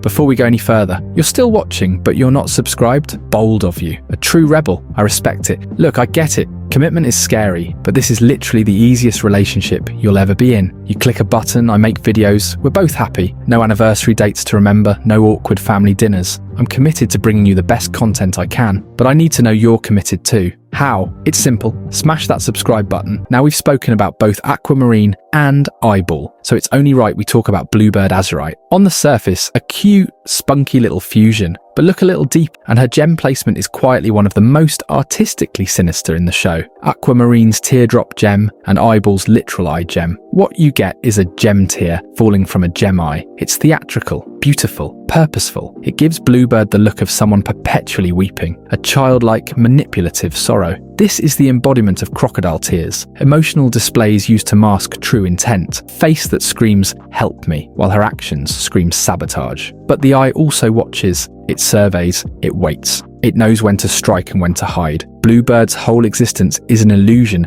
designed to destabilize Steven, not just physically, but mentally. She plants just enough doubt to make him question himself. She creates chaos and mischief, but she's always one step ahead, vanishing before she can be caught, because she sees it coming. The fusion of emotional manipulation and vigilant awareness makes her the ultimate gaslighter. It's like Phineas and Ferb if they were intentionally getting rid of their inventions, and Candace is Steven in this scenario. But then Bluebird gets serious and comes for Steven directly. They finally have "my dad," and then Alexandrite gets her lick back. That's the thing about her. She's not one to play when it comes to Steven. Alexandrite is the collective will of the crystal gems to protect him. She isn't just a fusion of their bodies, but of their instincts. All their maternal drives activated at once. She exists because they love him, because they agree, despite everything, that he's worth fusing for. They're wildly different individuals. Their gem placements alone tell you that. The headstrong chest gem of amethyst, Pearl's focused forehead, Garnet's grounded palms. They clash. They don't gel as seamlessly as other fusions like opal or sardonyx. You feel it, you hear it, literally. Sometimes their individual voices leak through, just like with malachite, where jasper and lapis both echo inside one unstable body.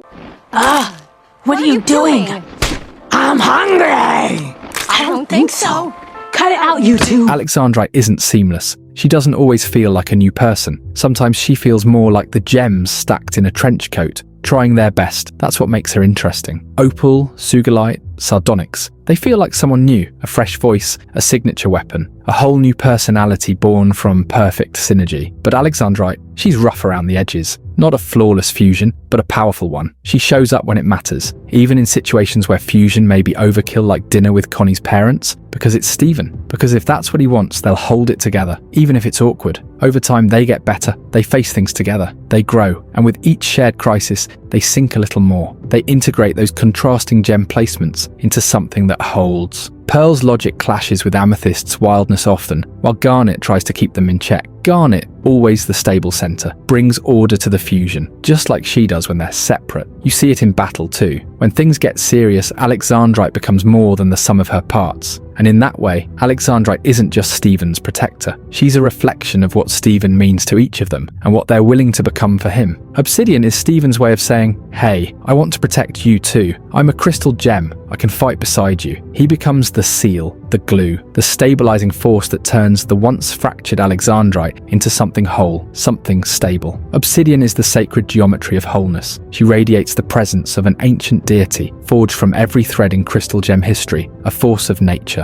Her gem placements reflect that balance, the union of chaos and calm, of wisdom and power. 5 placements: forehead, chest, left palm, right palm, navel. The 5 corners of a sacred map connected by veins of lava, each representing a different dimension of being. The palms are tools of action, instruments of creation and destruction. The forehead, it's the place of vision and strategy. The chest, the emotional intensity of her fusion. She roars in divine rage. She is the collected will of the crystal gems to protect the ones they love. The navel gem roots her, the center of the body, the point of origin, the umbilical cord to humanity, to compassion to life. In Stephen's case, it's the tether between his mother's legacy and his own. That placement represents a willingness to give birth to change, to carry the burdens of generations and still push forward. In Obsidian, every piece of the crystal gems finds its place, not in dominance, not in competition, but in communion. She is the visual manifestation of balance, a terrifyingly beautiful answer to the question, what if everything that made us different was meant to fit together? She is a goddess born from unity. Her placements are symbolic, otherworldly, the balance that ties everything together. And while we're on the topic of Stephen fusions, let's talk briefly about Stevonnie and Steg. What happens when Stephen fuses with humans? Unlike gems, humans don't have physical gem placements to symbolize their essence, but their personalities still shape the fusion. Stevonnie carries Connie's sharp, calculated, academic mindset, combined with Stephen's softness and inner light. Steg, on the other hand, incorporates Greg's rockstar soul, laid back, bold, musical, free. Human fusions with Stephen don't come from alignment of gemstones. They come from emotional trust, a connection strong enough to bend the laws of biology. And concerning the GemOC submissions, a huge thank you to everyone who submitted. The creativity, the lore, the interpretations, absolutely incredible. The talent you all brought to the table made it less tasking going through the different submissions one by one. Thank you to my Discord mods for all assisting in the process. I'll be announcing some of my favourites in the next part. That's all for now. If you enjoyed this breakdown, give it a like, share it with a fellow animation enthusiast, and hit subscribe if you haven't already. Take care of yourself, and as always, see you in the next one.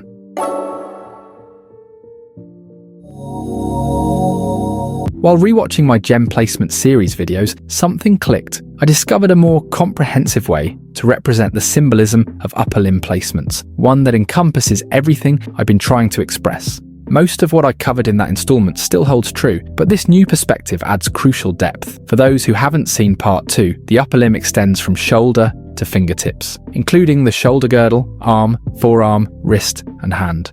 Upper limb placements embody unfiltered thought and action-based thinking. These gems act first, think later. Their arms, hands, and biceps are pure tools of action. The typical sequence runs: idea, analysis, action. Upper limb placements skip the middle step entirely, acting almost as quickly as they think. This creates gems who appear hot-headed, dismissive, or brutish. This goes beyond raw physical strength. It fundamentally shapes their thinking patterns. Soldier gems with upper limb placements become even more brutish. Their mission is to fight, and when thoughts translate instantly to action, you get gems who lead with the fists and talk later. Consider Pearl's approach to combat. She probably calculates spear trajectories that would yield maximum damage, surveys battlefields for tactical advantages, engages opponents while identifying weak spots. That's the forehead gem analytical nature at work. Upper limb placements charge into battle with one thought: I'm about to beat this bitch up.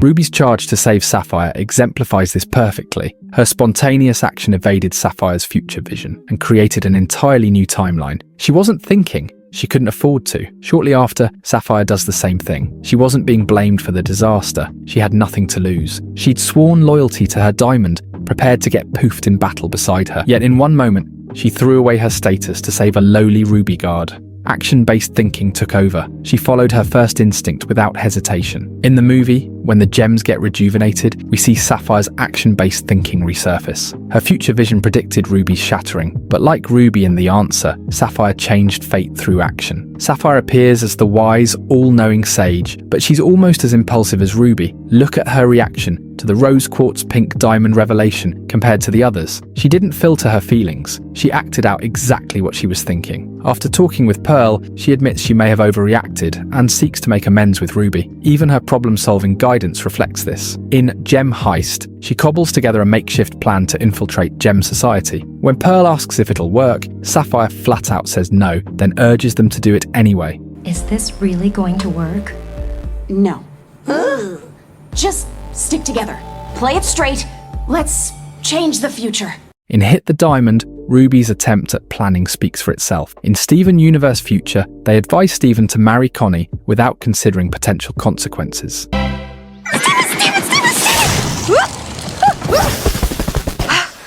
Steven! Propose! What? Do it, Steven. Do it. Do it. Do it!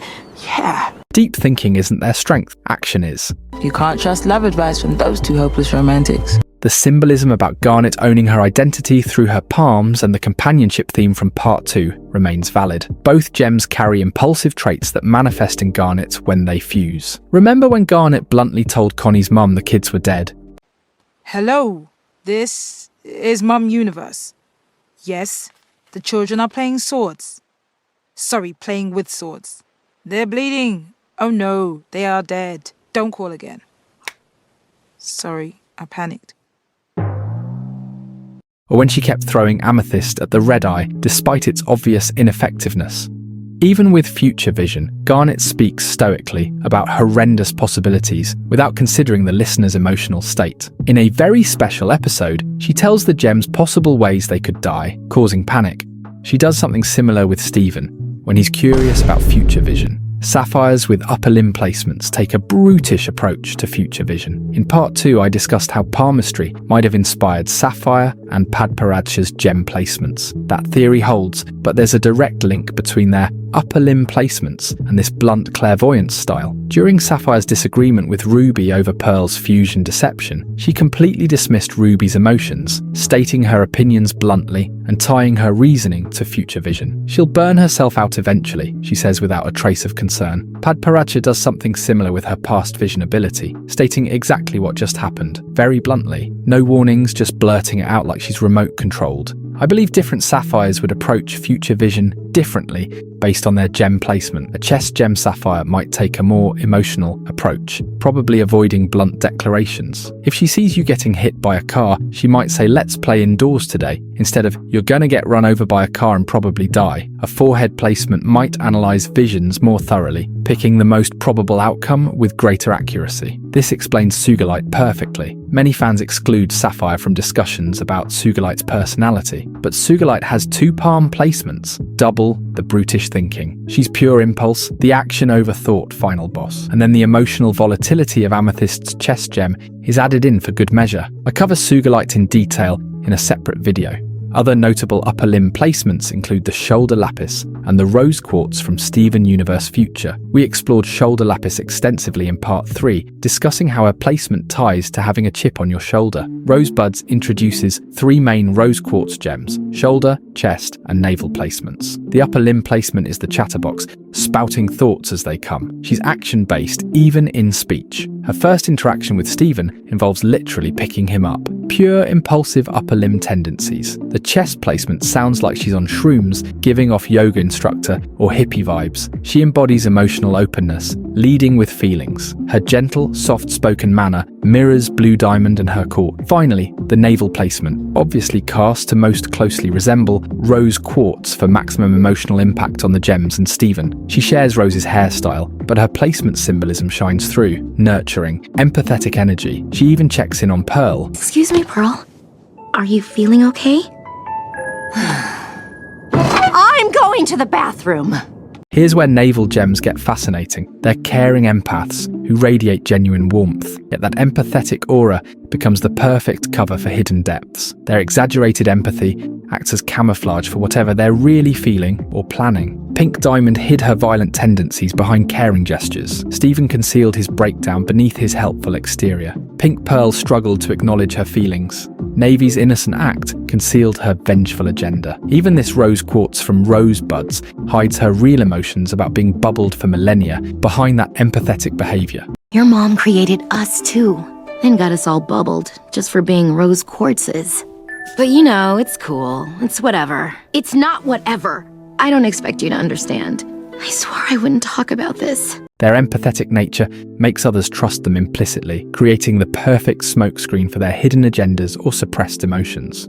I hadn't planned this video when making Part 4, but after reviewing Part 2, this update felt necessary. The Gem OC contest winners and other planned content will appear in the next installment. Shout out to my amazing channel members. Hit subscribe if you haven't already, and turn on notifications so you don't miss anything. Join my Discord, link in the description. Take care of yourself, and as always, see you in the next one. Some gems were born to be warriors, some to be tacticians, but pearls were made to reflect someone else entirely. They are accessories, decorations, status symbols with a voice. Pearls exist for their masters, although I can't say if this extends to every gem-pearl dynamic. But at least with the diamonds, we see that they share the same placements, the same colour palettes and complementing outfits as well. But why is that? Gem placement shapes everything. Personality, thinking patterns, temperament. Every decision flows from this core influence. The shared placement between servant and master creates perfect compatibility by design. A diamond guided by cold, calculating logic cannot function with a pearl who views existence through wonder and emotion. The system demands harmony. Forehead gems, the thinkers, pair with forehead gems. Communication flows without friction when the pearl inherently understands her master's mental framework. The diamond's thoughts become the pearl's thought, processed through the same cognitive lens, ensuring seamless execution of every command. The diamonds didn't just want obedient servants, they created psychological copies. The pearl's mind mirrors her diamonds so completely that questioning orders becomes impossible. She doesn't even want to rebel because her thoughts align with her master's. This manufactured compatibility eliminates the chaos of mismatched personalities. This isn't to say that without matched placements,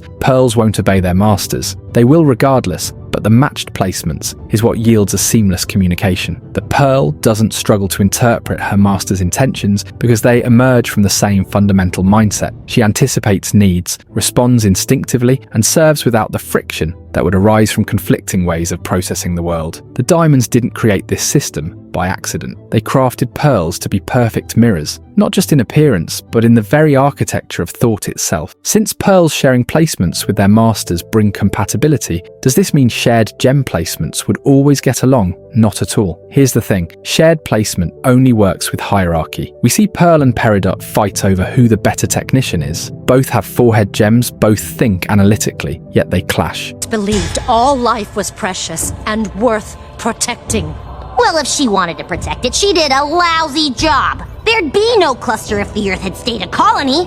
Now there's no colony, and there's gonna be no Earth, so thank you, Rose Quartz. You doomed the planet. Same with blue and yellow diamond, both chess gems, but they don't always see eye to eye. Where blue drowns in emotion and sentimentality, yellow has a more rigid framework. The difference is equality. Pearl sees Peridot as an equal. Blue and yellow see each other as equals. When there's no master-servant dynamic, those shared traits may become problems instead of solutions. Each expects the other to think exactly like them. When they don't, fights break out. Blue Diamond's chess gem makes her deeply empathetic. Well, I'm convinced. Time to execute! Not yet. The defense still has to speak. Right, well, Her powers literally force others to feel her emotions. Yellow's chess gem creates explosive outbursts and emotional intensity she can barely control. Same placement, totally different expressions. Blue Pearl mirrors Blue Diamond's melancholy perfectly. Yellow Pearl reflects Yellow Diamond's rigid intensity exactly. Same chess placement between the pearls, different personalities, because they were designed to copy their specific diamond style. Pearls don't just share their master's gem location, they're programmed to express that placement in exactly the same way their diamond does. Perfect servants through perfect replication. Yellow Pearl has her gem on her chest, just like her diamond. As we've discussed, the symmetry is intentional. Her posture is pristine, her tone sharp, every word snapped like a salute. She mirrors Yellow Diamond's utilitarian presence, always upright, always ready to bark orders on someone else's behalf. Even her aesthetic is geometric and uniform, a clean echo of Yellow's vision of order. She acts as the mouthpiece of force and function. Then there's Blue Pearl, whose gem rests over her chest as well. But unlike Yellow Pearl's rigid stance, Blue Pearl carries quiet. She's subdued, soft-spoken, nearly invisible in a room. She reflects Blue Diamond's outward elegance. She absorbs her sorrow. Her gaze is low, her voice barely a whisper, her entire being built to stand in stillness beside grief. Her gem placement makes her more reverent than commanding, a vessel for memory, for silence, for tears. Here's where the symbolism becomes even more fascinating. Our Pearl, the one we follow throughout the series, has her gem on her forehead, the seat of intellect, clarity, and control. Yet she belongs to Pink Diamond, whose gem sits on her navel. Meanwhile, Pink Pearl carries her gem on her navel, but belongs to White Diamond, whose gem rests on her forehead. This placement paradox sparked one of the fandom's most compelling theories, that our Pearl originally served White Diamond, while Pink Pearl belonged to Pink Diamond before being seized by White as punishment and disfigured in the process. Half of this theory proved true. Pink Pearl, commonly volleyball by Steven, did indeed belong to Pink Diamond initially and was taken by White as punishment. But the crack marring her face, that wasn't White's doing. It was Pink herself in one of her explosive tantrums. How could White be so careless? Oh no, Pearl, you've got it all wrong. Pink did this. What did you say? Pearl, no. It's a funny story, really. Once, Pink got tired of asking Yellow and Blue for her own colony, so she went straight to White. Of course, White told her she wasn't fit to run one, and well, that set her off. The theory about our Pearl's origins, however, was debunked by Rebecca Sugar herself. Was Pearl made for our Pink, or did she belong to White? Dun dun dun. Our Pearl never belonged to White, but White is involved in the creation of pearls in general. So there is a connection, and that's all I can really say at the moment about it. Hashtag no spoilers.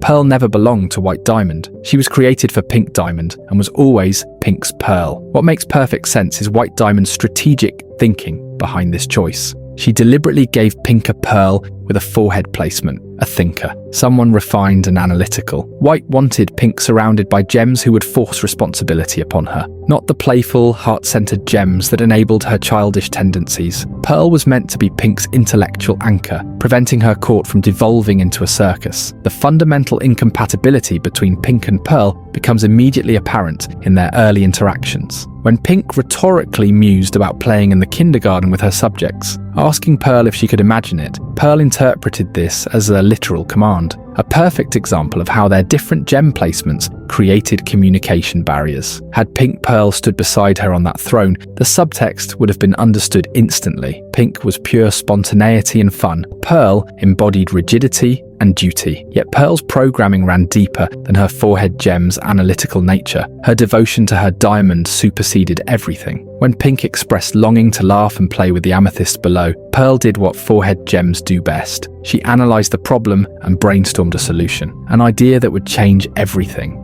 And those who fought to save it became known as the Crystal Gems.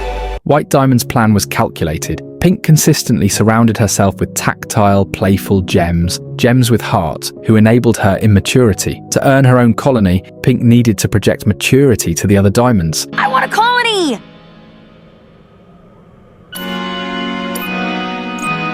I want one now! You have so many worlds and I don't even have one. It's not fair! I want one! I want my own army! I want my own planet! I deserve it! I'm just as important as you! Then why don't you act like it, Pink?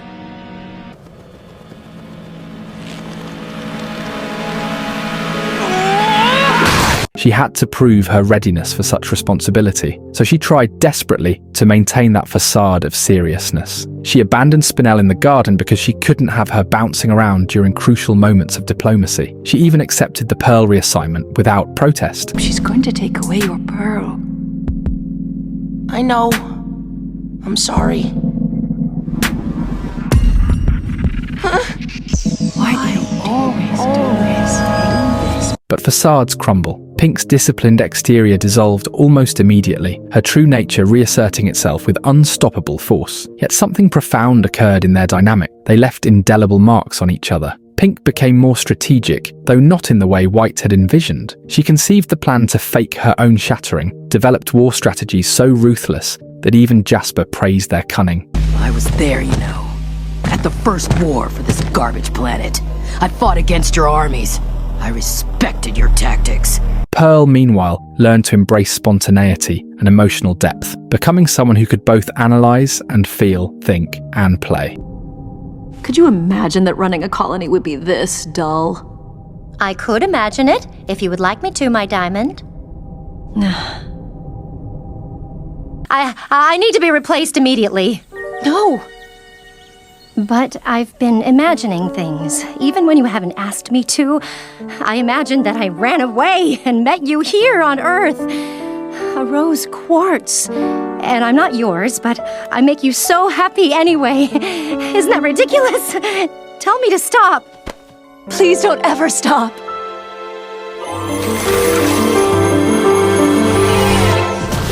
White Diamond's plan succeeded, just not as intended. She wanted to create a responsible ruler, but instead helped birth a revolutionary who would ultimately challenge the very foundations of gem society itself. The Steven Universe Future episode, Volleyball, addressed something the series desperately needed to explore: the complex relationship between two pearls who served radically different versions of the same diamond. Beneath their polite interactions simmered passive aggression and unspoken competition, each silently believing, "My diamond liked me better." Both had been abandoned by Pink Diamond under different circumstances. They both carried profound trauma alongside immense love for her. Each represented a facet of Pink Diamond completely unknown to the other. This dynamic mirrors a family where siblings experience entirely different versions of the same parent. Picture a violent, alcoholic father terrorizing his firstborn, then completely transforming before his second child arrives, becoming the ideal parent. The firstborn feels cheated and suspicious of this sudden change, while the younger sibling cannot even comprehend their sibling's experiences because they never witnessed that destructive side. Pink Diamond's relationship with Pink Pearl revolved around playfulness, frivolity, and superficial gifts, beautiful trinkets and carefree moments. Her bond with our Pearl carried the weight of duty, life-altering sacrifice, and rebellion where life and death hung in the balance. They inhabited completely different worlds in Pink Diamond's story. The episode proved crucial for revealing Volleyball's personality after millennia of White Diamond's mental manipulation. After such devastating trauma, you'd expect fury, bitterness, profound psychological damage. Instead, she remained cheerfully optimistic, finding beauty in simple moments around her. This reaction directly connects to her gem placement, that childlike wonder and empathetic love emanating from her core. Imagine Lapis Lazuli enduring the same treatment. The trauma would have consumed her entirely. When circumstances forced both pearls to confront their unhealed wounds, they form Megapearl, a fusion bearing gem placements on both forehead and navel. This combination mirrors Rainbow 2.0's protective, parental energy. The strategic thinking of the forehead merged with the nurturing care of the navel. She demonstrates this perfectly when she wordlessly throws Steven to deactivate the security system. Quick analytical thinking paired with protective instinct. Mother of Pearl would have been the perfect name for this fusion. In nature, Mother of Pearl creates the lustrous inner layer of mollusk shells,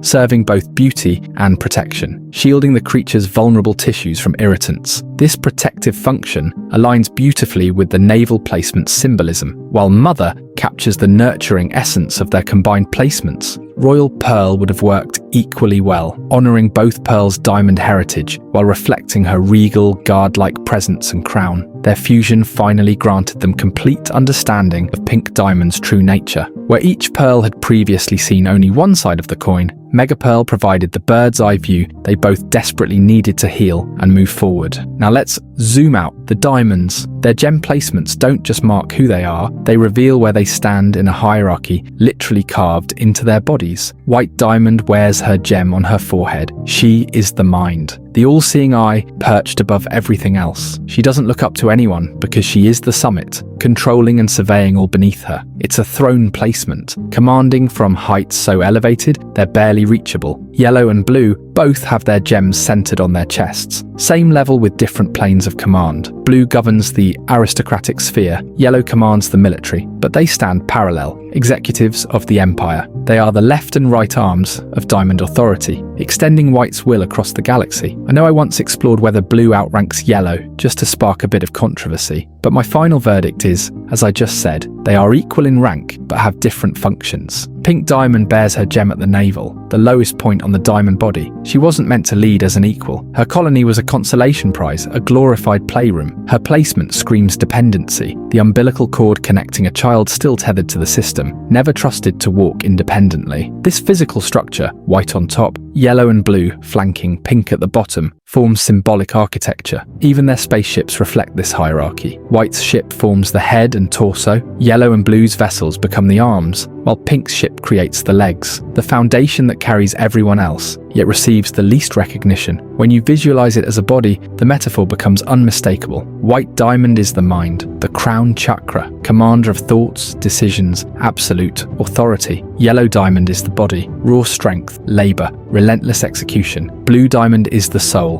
the keeper of all feeling, grief and joy alike, memory and anticipation. She holds the emotional depth that gives meaning to existence, processing the full spectrum of what it means to truly feel. Pink diamond is the heart, not anatomical, but symbolic, the core essence of being, fragile, pulsing with untapped potential, bursting with desire and rebellion, yet perpetually overlooked in favor of what towers above. Together they form divine anatomy, a governing force of Homeworld, a connection between heart and mind, body and soul. Perhaps that's precisely why their empire crumbled. You cannot build a healthy being when the heart gets dismissed, the mind refuses to listen, the soul weeps endlessly, and the body works itself to exhaustion. In the end, it was the part they valued least, the heart, that birthed something entirely new. Let's examine another tier of high-ranking gems, the garnets. Garnets command fleets and colonies across Homeworld's empire. While never physically appearing in the main series, Hessonite was illustrated by Nephrite in Monster Reunion, and Demantoids and Pyropes were mentioned by Blue Diamond in Together Alone. To meet her height requirements, the sapphire will need to enter with the other sapphires, of course, and the ruby will need to enter with the guard. Whoa, whoa, whoa! Are you talking about Garnet? Garnet? Does that call herself a Garnet? What would you have her do? Enter with the Demantoids, the Hessonites, the Pyropes? Pink, I'm being very generous, but you can't expect me to. I won't go. Garnet? These garnets appeared prominently in the games, each embodying the behavioral patterns we've established for their respective gem placements. Demantoid carries her gem on her forehead, the analytical placement we've come to recognize. True to form, she operates with robotic precision and business-like efficiency, rarely displaying emotions. She speaks in calculated, measured tones and grows exasperated by others' emotional proclamations. When anger does surface, it transforms her completely, revealing the fierce intensity that forehead gems can unleash when their logical frameworks are threatened. Her belief that older gems created problems while newer gems must solve them reflects the strategic, forward-thinking nature of her placement, always analyzing, always planning the next logical step. Hessonite bears her gem on her chest, the seat of emotion and pride. Her pompous, aggressive demeanor when opposed showcases the chest gem's tendency toward emotional leadership. She commands through force of personality, treating those beneath her as tools while radiating an imperious sense of superiority. Her quick temper and reactive nature when facing opposition demonstrate how chest gems lead with their hearts, whether in passionate devotion or devastating fury. Beneath her commanding exterior lies deep insecurity. She admits to feeling defective, trapped by Homeworld's impossible standards. This vulnerability reveals the chest gem's capacity for profound emotional depth, even when masked by bravado. Pyrope has her gem on her navel, the placement of innocence and naivety we've explored. Her cheerful yet snobbish personality reflects the childlike nature of navel gems, combined with the feminine grace typical of this placement. She's easily distracted, abandoning tasks when something shinier catches her attention. Classic navel gem behavior driven by immediate desires rather than long-term planning. Her obliviousness to obvious information, like Hessonite's alliance with the crystal gems, showcases the naive nature of her placement. Her firm belief that all gems need rulers stems from the navel gem's inherent dependency, the umbilical cord mentality that craves guidance and structure. Each garnet demonstrates how gem placement transcends mere rank or function. It shapes the very core of their being. The calculated forehead strategist, the passionate chest commander, and the dependent navel follower all operate within their empire's hierarchy, yet remain bound by the fundamental nature carved into their bodies. Are gems aware of what their placements mean? Do they understand the symbolism we've been exploring? The short answer, not exactly. Not in the metaphorical, philosophical way we interpret it. The longer answer reveals something more nuanced. Gems seem functionally aware of what their placements mean for role and identity. They don't deliver monologues about symbolism, no garnet speeches about hands representing self-acceptance, but they act like their placements are integral to who they are. Garnet never declares, "My gems are in my palms because I learned to accept myself," but visually and symbolically, her hands became her source of strength. By embracing her identity as a fusion, choosing herself, she summons her gauntlets from those very palms. She fights with her acceptance. Gems likely possess intuitive awareness of their placement's influence, just not in the philosophical terms we assign them. On Homeworld, there's probably systematic awareness of placements, but purely for utility, function,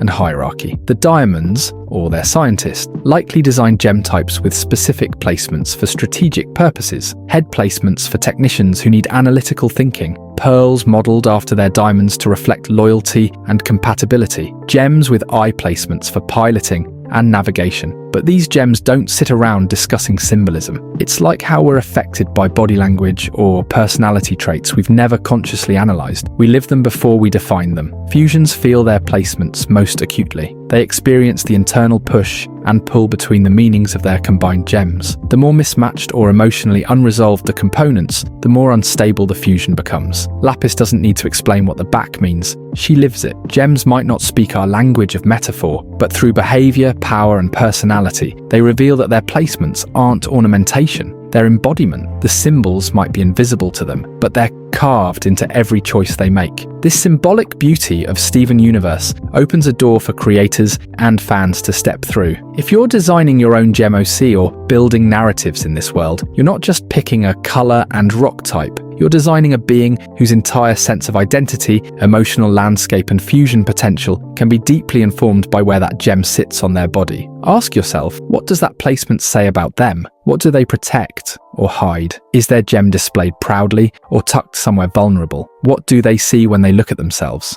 Picture designing a gem with a throat gem, someone built for expression, communication, truth. But what if that same gem hates speaking up? You've created compelling tension, a character whose placement demands voice, yet whose past has taught them silence. Or imagine your character bears a gem on the sole of their foot. Do they carry the world's weight? Are they running from something? Is their purpose movement itself, to travel, to escape, to leave everything behind? This approach transcends storytelling and becomes soul crafting. You're building characters from the inside out, using the visual language Steven Universe gifted us, where emotion, memory, and form fuse into something entirely unique. Every gem placement carries the potential to tell a story before your character speaks a single word. Creators, artists, writers, animators, lean into this power. Let gem placement be more than aesthetic choice. Let it shape how your gem moves through the world, reflecting their wounds, their strength, their deepest purpose. Speaking of creation, it's time to feature the winners of our Gem OC contest. First,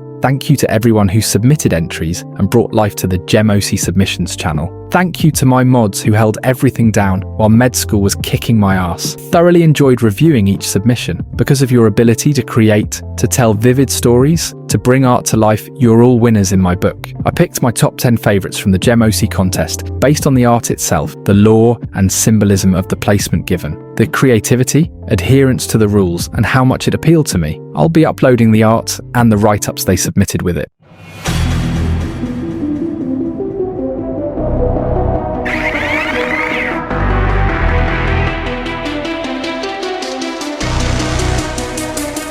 In 10th, a submission by the Hidden Hand. Okay, so I just watched the newest gem placement video and flocked to this server and just wanted to submit my OC. This is Labradorite, and her gem is on her chest, symbolizing an emotional vulnerability and openness. In Era 1, she was an assassin for the diamonds and was severely depressed due to her deep empathy. She was corrupted throughout Era 2, but by Era 3, she was uncorrupted and has since begun exploring the arts and other forms of creative expression. She still enjoys a scuffle every now and then, but now in the form of friendly sparring rather than all-out assassination. 9th, submitted by Chero. So this is Moonstone. She's an OC I made for a little story with my friends. She's my silly gal and I love her. About the gem placement. The gem covers both an eye and mouth, making her mute. I sort of went with the idea of a silent witness, not being able to speak up to her peers. She did her duties as the gem she was intended to be, but she was deemed defective after a while. She was a witness to many horrors which she can't tell of, neither vocal nor by other means. The arc I'd have for her was for her to overcome that issue in other ways that aren't verbal, like writing. 8 by Space Cadet. I didn't realise so many people had Azurite OCs, throwing mine in the ring then, lol. Kindergarten technicians typically manage a gem's development until it erupts from the earth, but I thought, who manages them afterward? To that end, Azurite here is essentially a reverse therapist. She takes in gems who have a history of being resistant to rejuvenation and manually corrects their personality faults through gaslighting and emotional manipulation. She is in tune with the emotions of others, as is typical of a chess placement, which makes her especially good at digging into a gem's insecurities. She is extremely prideful of herself and her work as well, literally wearing her gem as a badge of honor. She is, however, insecure of her imperfections, as the flecks of malachite in her gem are technically considered a defect. This makes her gem placement also serve a point of extreme vulnerability, not just dead center on her chest, but directly over her heart. 7th, by A.V. Bryan. I'm not an artist, so this is commissioned art of my gem. The artist is SpicyArt_, and I did get their permission to use it for this submission. But for the gem herself, she is black onyx. Her chest placement is actually meant to subvert the usual emotional connotations, as she tends to be quite emotionless. The aesthetic idea is that since her gem is solid black and smooth, it can appear like she has a hole in her chest, an empty space where her heart should be. This is actually a response to her feeling too much. Events in her past and the resulting trauma led her to swallow up all her feelings, cutting them off until only numbness and cold logic remained. For abilities, I was thinking that since black is the absence of light and gems are projections of light, onyxes were made to subdue other gems in the days before destabilizers and such were made. They do this by absorbing and disrupting the light projected by other gems. In 6th, CBR, here is mine. Citrine is the left and Ametroin is on the right. The shoulder placement represents strength. It's a symbol of a gem who values power over everything else, and for Ametrine, this idea stays the same, not only physically, but emotionally. While not as physically strong as her fellow Citrines, her loyalty and resolve are hard to contest, often putting herself in the front lines of a conflict, whether it be heated debate between pals or on the battlegrounds of war. This stoicism is not to be confused with patience, something that requires empathy and consideration, something that would only be met with the cold shoulder should you try to console her feelings about practically anything. Ametroin is reliable, she's there when you need her and won't get in your way otherwise, but she's not there for comfort or companionship. She's there for purpose. Citrine is something more expected of a shoulder arm placement, someone who thinks with their power and raw strength over analysis and deep thought. That kind of simplistic mindset also tends to be quite stubborn. Rather than putting it to discussion or debate, Citrine reflects her gem's durability and placement through her sheer tenacity. Because if what she's good at won't break through, then it's simply a problem that can't be solved. 5th, Lulu. This is Bloodstone, my son. He's from a gem type that looks vastly different to what he does, as they are an executioner gem type. They often do shatterings for the Great Diamond Authority, yet this one didn't come out quite right. He's overcooked due to his kindergarten's faulty production, and the other Bloodstones around him stealing all the resources available for him to be able to complete his creation, causing him to come out defective. His main defect is being unable to communicate in the same ways other gems would, only being able to create noises. Because he's a highly destructive gem, unable to fulfill his purpose, the neck placement is perfect, as it symbolizes the bridge between action and thought, as he has the instincts to destroy, but is incapable of doing so. And it's historically the place where most executions were done. The neck is one of the most vulnerable places on the body, and that encapsulates him perfectly. Vulnerable. Also, his gem being small and placed on a space with little surface area symbolizes the conditions of his emergence. 4th, Lud. This is my gem OC Tiger's Eye. First off, her lore. In my headcanon, Tiger's eyes are cuts of gems that are no longer made and have not been made since early Era 1, something that does happen as Yellow mentioned. They stopped producing the cut rose quartz after her betrayal. Tiger's eyes were soldiers, notorious for their undying loyalty and fierceness. The Tiger's eyes were sworn to their duty and would abandon it for nothing, even when opposition would come to destroy them, leading to them often letting themselves get shattered in the line of duty. This was a huge flaw of their cut and caused their production to stop. This specific Tiger's Eye guards a treasury in a long-forgotten planet nearby Homeworld. She is one of the only Tiger's Eyes left, and was a guard of pink diamonds, but with Pink Diamond nowhere to give her new orders. She has refused any orders to leave the treasury. Aside from the pun, I placed the gem on her eye because from a design standpoint it makes for a very intense, intimidating look. The gem on the eye could also refer to a watchful guard, someone who has to have great judgment on characters, as she needs to be able to distinguish who to let in and who to deny. She is very stubborn. An eyeball in the show was also very stubborn and ever loyal to the diamonds. Tiger's Eye shares those traits. 3rd, Barnaby B. This is less of an OC and more of a self-insert character. She's a green sapphire, off-color. Her gem is on her throat. Unlike Zircon's, mine represents the heart in my throat saying, I struggle with social social anxiety, and for some time I wouldn't speak. I was so worried I would say the wrong thing, so the placement represents that aspect of myself, a gem caught in my throat. Another way I represent my shyness is with the turtleneck she wears, which hides a good portion of her gem. I am someone who feels things very intensely, hence it being close to my chest. Also, I imagined the future visions that sapphires have to represent me worrying over all the possible scenarios in which something could go wrong. Other than that, her hair and clothes are just based on what mine looks like, and my favourite colour is green. Thanks for reading second, North Noir. Star Sapphire. I have no idea how to fit her in SU lore, but she's highly inspired from Padparadsha, so maybe they could be friends. They both have the same gem placement, their gems both being on top of their right hands. She was a defective sapphire whose vision sight makes her end up seeing into the past, things that have already happened, but she was very determined to use it for something good, realizing that becoming a detective, crime scene investigator is really useful for her in the long run, as the past can get muddled with countless recountings from witnesses. She's an insightful gem who manages to make her ability into something special and useful, being able to withstand high-pressure situations, but she prefers to work alone and can sometimes prefer to use the facts as they are in her past vision rather than listen to others' perspectives, so she could become stubborn and get tunnel vision from her ability easily. In first place, Luno 505. The red gem is Rhodolite and the pale one is a black pearl. Rhodolite's gem is on top of her head, invoking the crown chakra, conveying wisdom and intelligence. Crown chakra is also the center of spirituality, which doesn't fit her. She's a worldly character, someone obsessed with status, much like someone whose crown chakra is blocked. I didn't want to give her a forehead gem because forehead gems are often technical and less interpersonally savvy. This is a manipulator, think politician, and less roboticist. Pearl's gem is on the back of her hand to literally convey backhandedness and deceit, invoking imagery of a puppet master. Her gem is also specifically on her right arm, suiting her right-hand man status. I like to imagine her weapon is a knife. I like to imagine that when Era 3 happened, Rhodolite cut contact from Homeworld, fully embracing the diamond-level authority it gave her. In between Steven Universe and Steven Universe Future, I think she and her Pearl would have been villains. Ultimately, these are two manipulators who enjoy the chaos of their relationship, who stays together, not because it makes them happy, but because it is familiar. Their fusion would be Malachite-level toxic. Once again, thank you to all the amazing artists that participated in this contest. Go join the Discord, because there would definitely be more in the future, and not even just Steven Universe based ones. If you were a gem, where would your gem placement hypothetically be, and why? Leave your answer in the comments. Me personally, I'd be a permafusion with head, chest, and back placements. The head because I'm constantly analysing and strategizing, overthinking and getting lost in thought. The chest because I have a tendency to lead with emotions, although I try to mask it. The back because I've been through experiences that scarred me, and I struggle to move past those things. Probably an eye placement as well, since I can peep bullshit from a mile away. Let's play a little game to see if you've truly understood gem placement. We'll examine characters from different shows and you tell me where their gem placements would hypothetically be.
How did you do? We've finally come to the end of the gem placement series. It feels like the end of an era. Why am I getting emotional? That darn chest placement. I started this series because I had questions of my own. I did a bit of research and rewatching and got mind blown and just had to share it with you guys. Thank you to everyone who actively supported the series and my channel as a whole, even the non-Steven Universe videos that don't have that strong of a fan base. But some of you guys support it anyway, just because, you know, my passion to analyse shows cuts across things beyond Steven Universe. I hope this series changed your life as much as it changed mine. This may be the finale, but there's always room for a revamp if new information surfaces. Especially since the series is returning, I'll be releasing a version with all the parts joined into one video for those who want to watch it all as one video. Leave a like, subscribe, drop your thoughts below, turn on post notifications so you don't miss a single video. If you want to take it a step further, you can directly support the channel by becoming a member, link in description. Thank you for 20,000 subscribers, and as always, see you in the next one.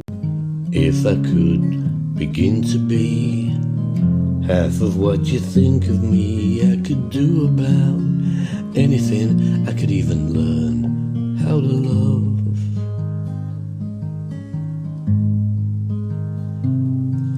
And when I see the way you act, wondering when I'm coming back, I could do about anything. I could even learn how to love like you. I always thought I might be bad. Now I'm sure that it's